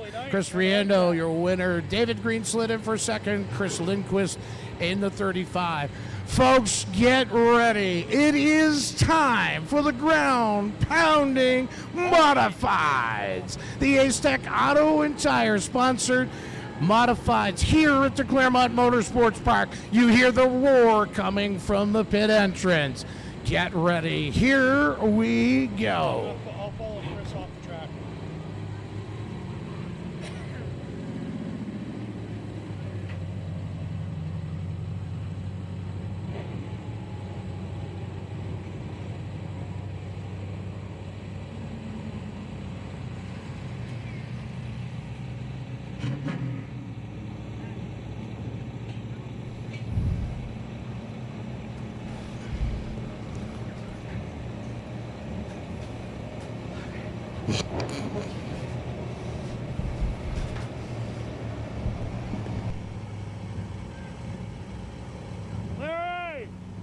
All right, folks, set to go here. 35 laps is the distance for our Aztec Iron Auto modified feature event.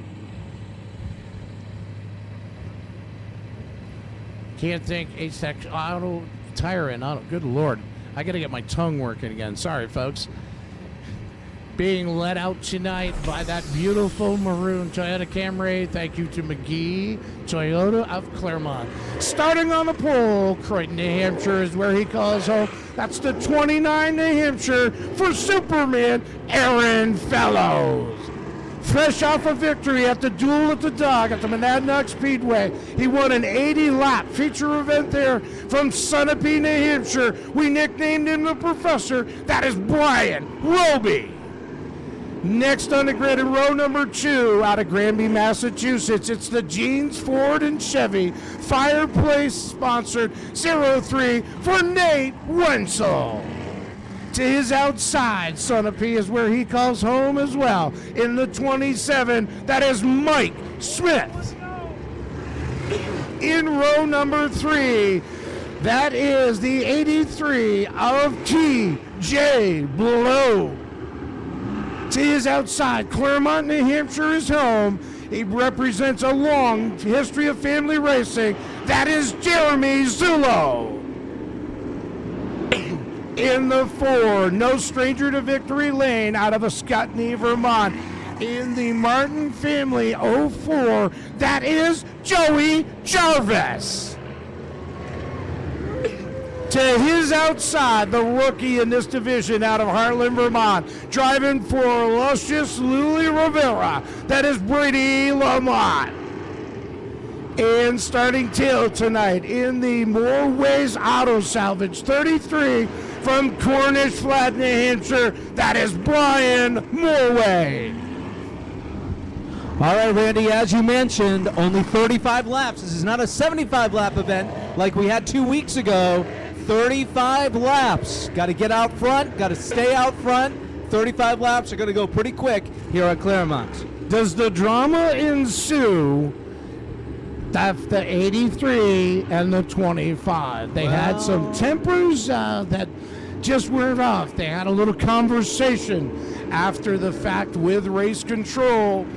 They've been, let's say, counseled at this point. Yeah, there's a couple of modifieds between those two drivers, and there's been a lot that's happened since now and then. So we'll see what ends up happening in just a couple of moments as the lights are now out in the McGee Toyota Camry.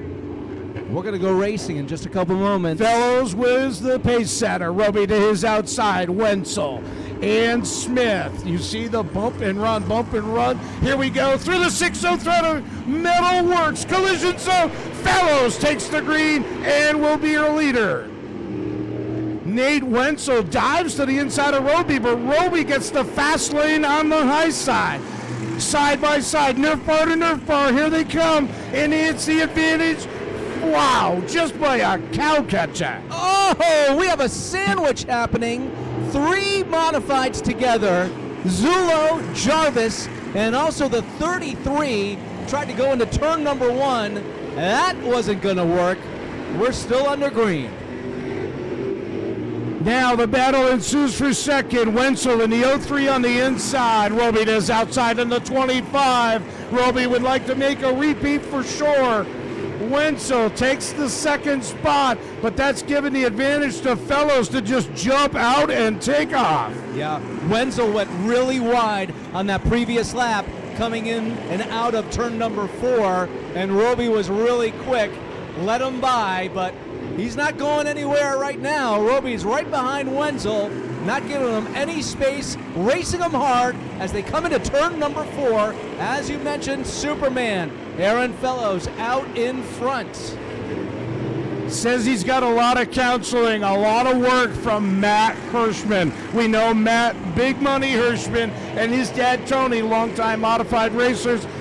Tony up in the Cup Series as a spotter, but now challenging for second. Roby goes to the inside of Wenzel and will try to take advantage coming out of turn number 4. Wow, they are door to door. Nerf bar to Nerf bar, the 25 and the 03. Roby able to get out in front coming out of turn number 2, down the back stretch. Roby in front of Wenzel is going to take second place this time by. Roby will throw the fish line out, looking to hook the back bumper of the 29, either to slow him to him or bring him closer to Fellows.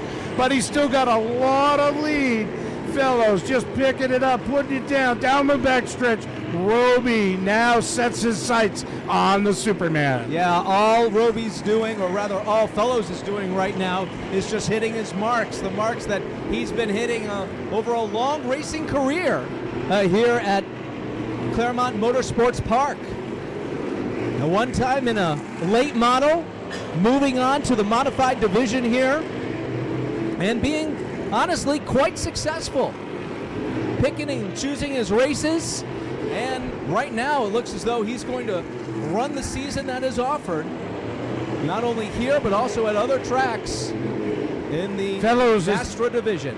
Fellows has definitely found some magic. Whatever his crew's doing, that 29 has been solid. He's had kind of an up and down with it since switching to an open wheel car. He was a dominator in the late models for years, a former track champion, but now would love to make, and blow off on the backstretch. Did the car stall? TJ Blow stalled on the backstretch. He's on the racing surface. Caution is out. Caution is out on the track. Randy's checking what lap we're on. Lap number 14. Thank you, sir. Hey, we just want to let parents know that we can't have kids up against the fence here at Claremont. So if that's your child close to the fence over by our flag man, we can't have kids that close to the racetrack. We can't have kids on the fence. So we've had debris come off. We had a flagman injured from debris that close. Young man, if you're on the fence, please back away. Please come away from the fence. Come away from the fence, sir. Yeah, is this my child? It's not mine. Because he's doing a great job of ignoring. This could be my kid. This could definitely be It my can kid. happen. All right, as you mentioned, lap number 14. 14 out of 35. It's been all Aaron Fellows so far. A little bit of a battle there between Roby and Nate Wenzel. Mike Smith is in the 4th place spot. Joey Jarvis is in the 5th place spot right now. And of course, we're going to bunch them all back up again. The crafty professor, as I call him. He's a very good study. Brian has computer knowledge. He has books. He has studied this series. He's not a racer's racer. He didn't grow up around racing. He was actually, I found some information now, he was a sponsor through his folks' company for a lot of years. And then, you know what? Decided, hey, why not? I should try this. Yeah, it's not something that you see very, very often in this very, very expensive hobby we have here. Someone just jumping into the modifieds. But that's what Brian Roby did. Didn't start off in a pure stock. Didn't start off in a late model. He jumped right to the modifieds, and honestly, he's done really well. The number 25 in victory lane last week at Monadnock Speedway, looking to knock on the door and see if he can pass Aaron Fellows in the next 16, I take that back, in the next 21 laps here at Claremont.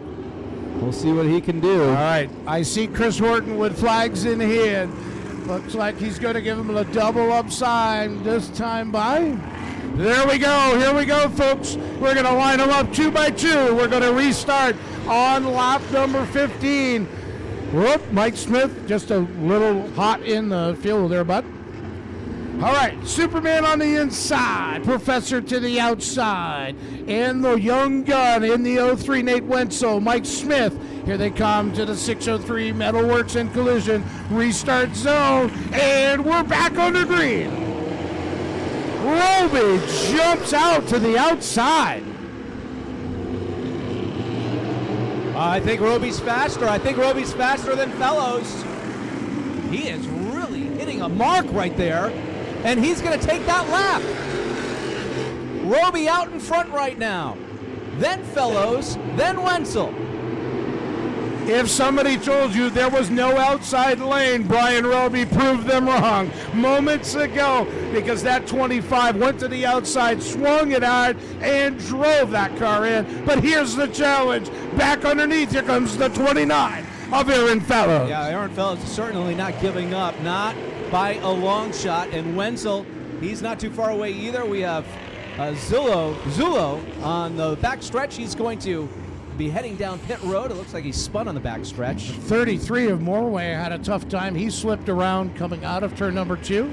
God, these drivers in their black race cars, really hard to see on the track at night. Well, that's why Jim Rhodes said he painted it red, white, and blue. Yeah, smart guy, smart guy. He did it for our favorite. I really appreciate that, Jim, just so you're aware. I mean, honestly, I do like a black modified. I think it looks really, really sharp, but sometimes they're going to get lost out there in the darker spots of the track, and that's exactly what happened right there. So, we knocked off a couple of laps right there. We're on lap number 16 right now, 35-lap event. And we'll get them lined up again, and we'll get them doubled up again in just a couple of moments. And we'll be racing here.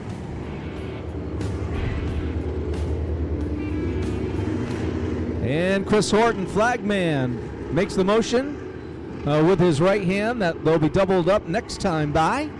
Sorry, I just had to add that in there. Have a little music, back in black for you.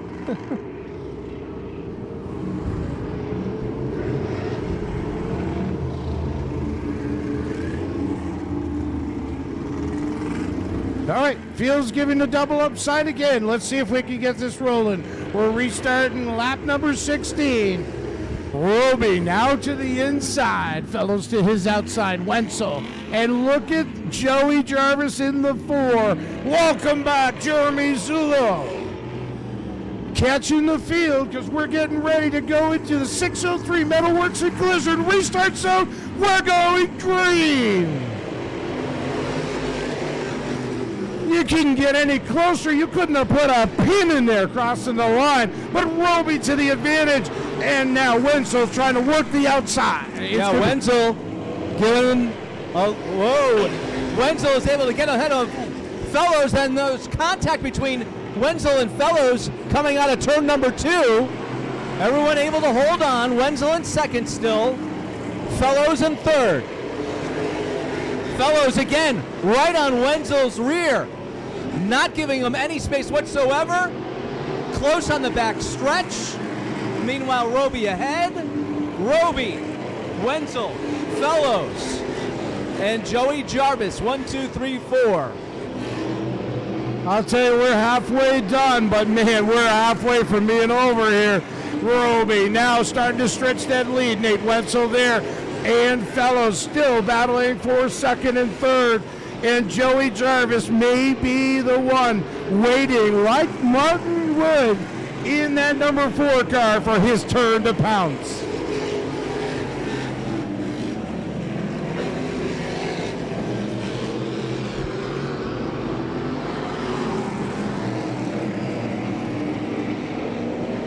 Still out in the lead. Wenzel and Fellows battling for second and third. Joey Jarvis in fourth. Mike Smith, what a great run he's having in that 27 car.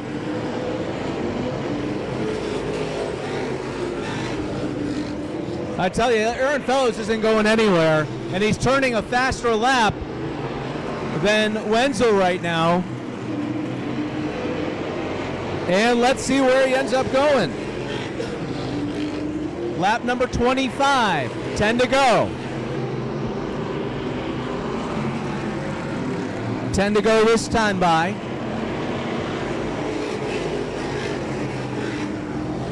Roby in the lead. Nate Wenzel in second.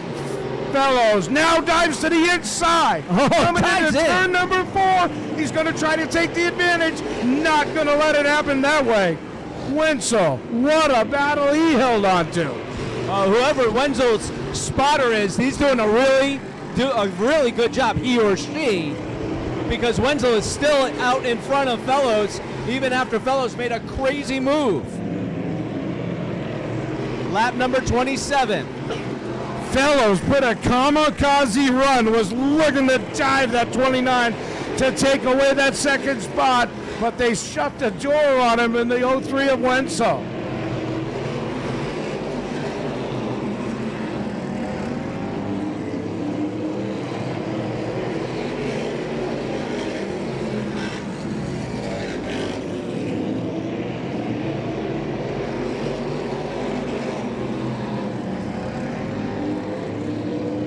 And caution is on the track. Caution is on the track as we have a modified spinning coming out of turn number 4.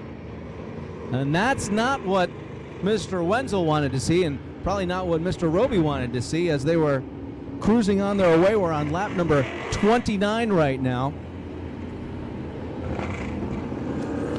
That's the 5J of Lamont, waiting for the field to come by. Brady doing a good job for the Rivera Racing team. This is his rookie season here at the Claremont Motorsports Park in an open wheel car. And he's got a good guy and a great supporter in his car owner, Louis Rivera. So it's a great, great gentleman racer. Well, this does mix us up a little bit, Kev, though. The problem is that the advantage that Fellows needed. Now he's going to start on the inside.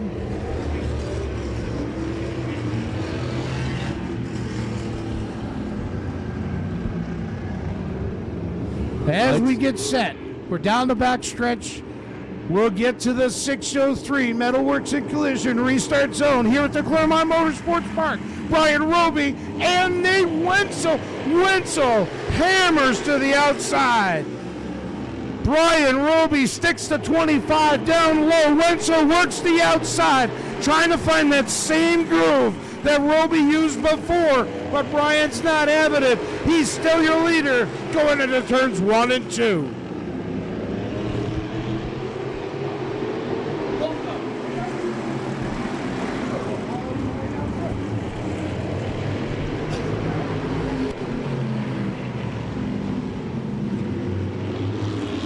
Laps winding down.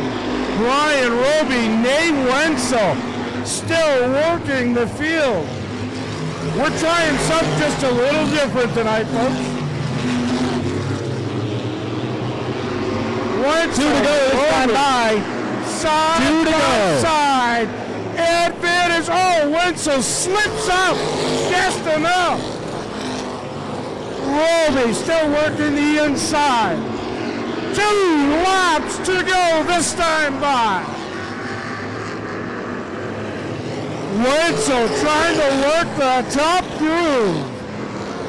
Roby not giving up the preferred inside line. Brian Roby will take the white flag by an inch or 2. Roby and Wenzel, who's going to be a winner, folks? Here it comes down to the wire. Brian Roby, Nate Wenzel, sideways. Oh no, loses it. Wow. Folks, if you don't think that was a show of racing, give these guys a great round of applause. Wow, that was really something. Wenzel spinning, coming across the start-finish line. Wenzel, I believe, got the 3rd place. Whew.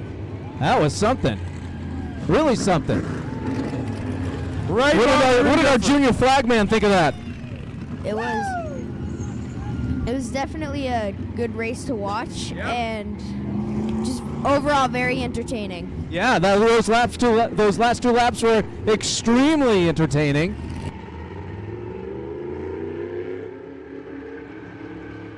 As Roby takes his victory lap here at Claremont, one heck of a week for the driver of the number 25. Race fans here at Claremont Motorsports Park, put your hands together. Here comes the Professor, Brian Roby.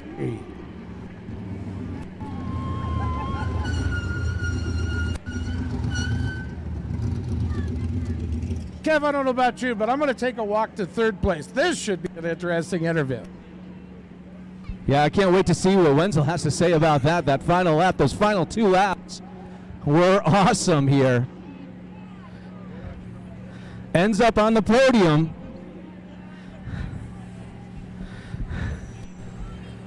Nate Wenzel. Wow, dude, did you put on a show? Holy moly, dog. You were rocking, rolling, sliding, and holy cow. 3rd place. Yeah, I hope we put on a show. Well, there's no doubt about that. Yeah, if I didn't overdrive 3, I think I might have had him. He was just a little bit tight on the bottom, and I was able to get a good run on the top.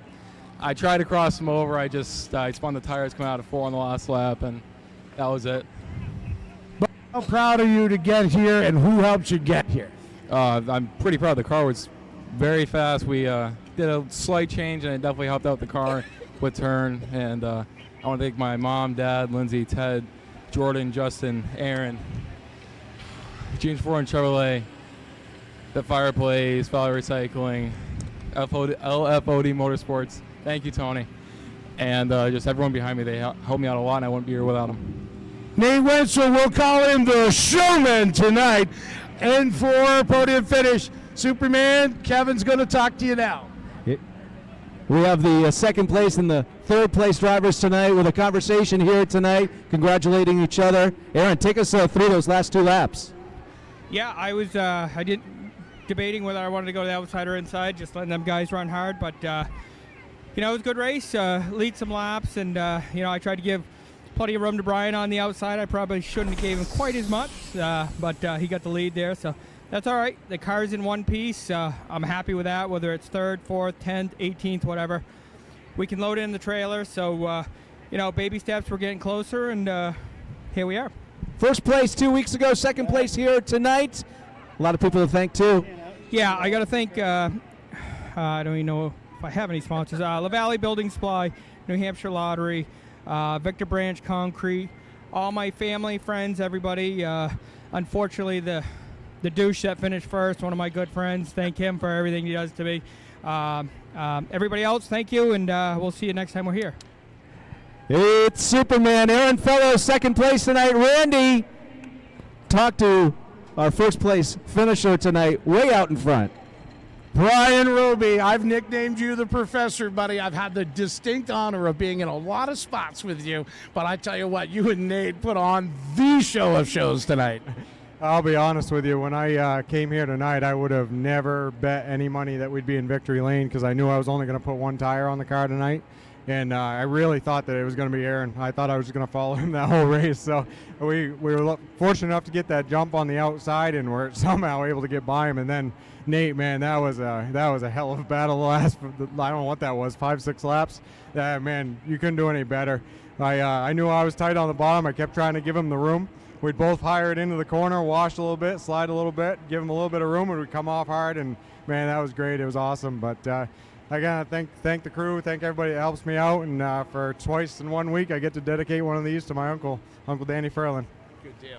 Danny Ferlin, a long-time racer here, but I'll tell you what, his nephew's a hot shoe behind a and Roby, victory lane.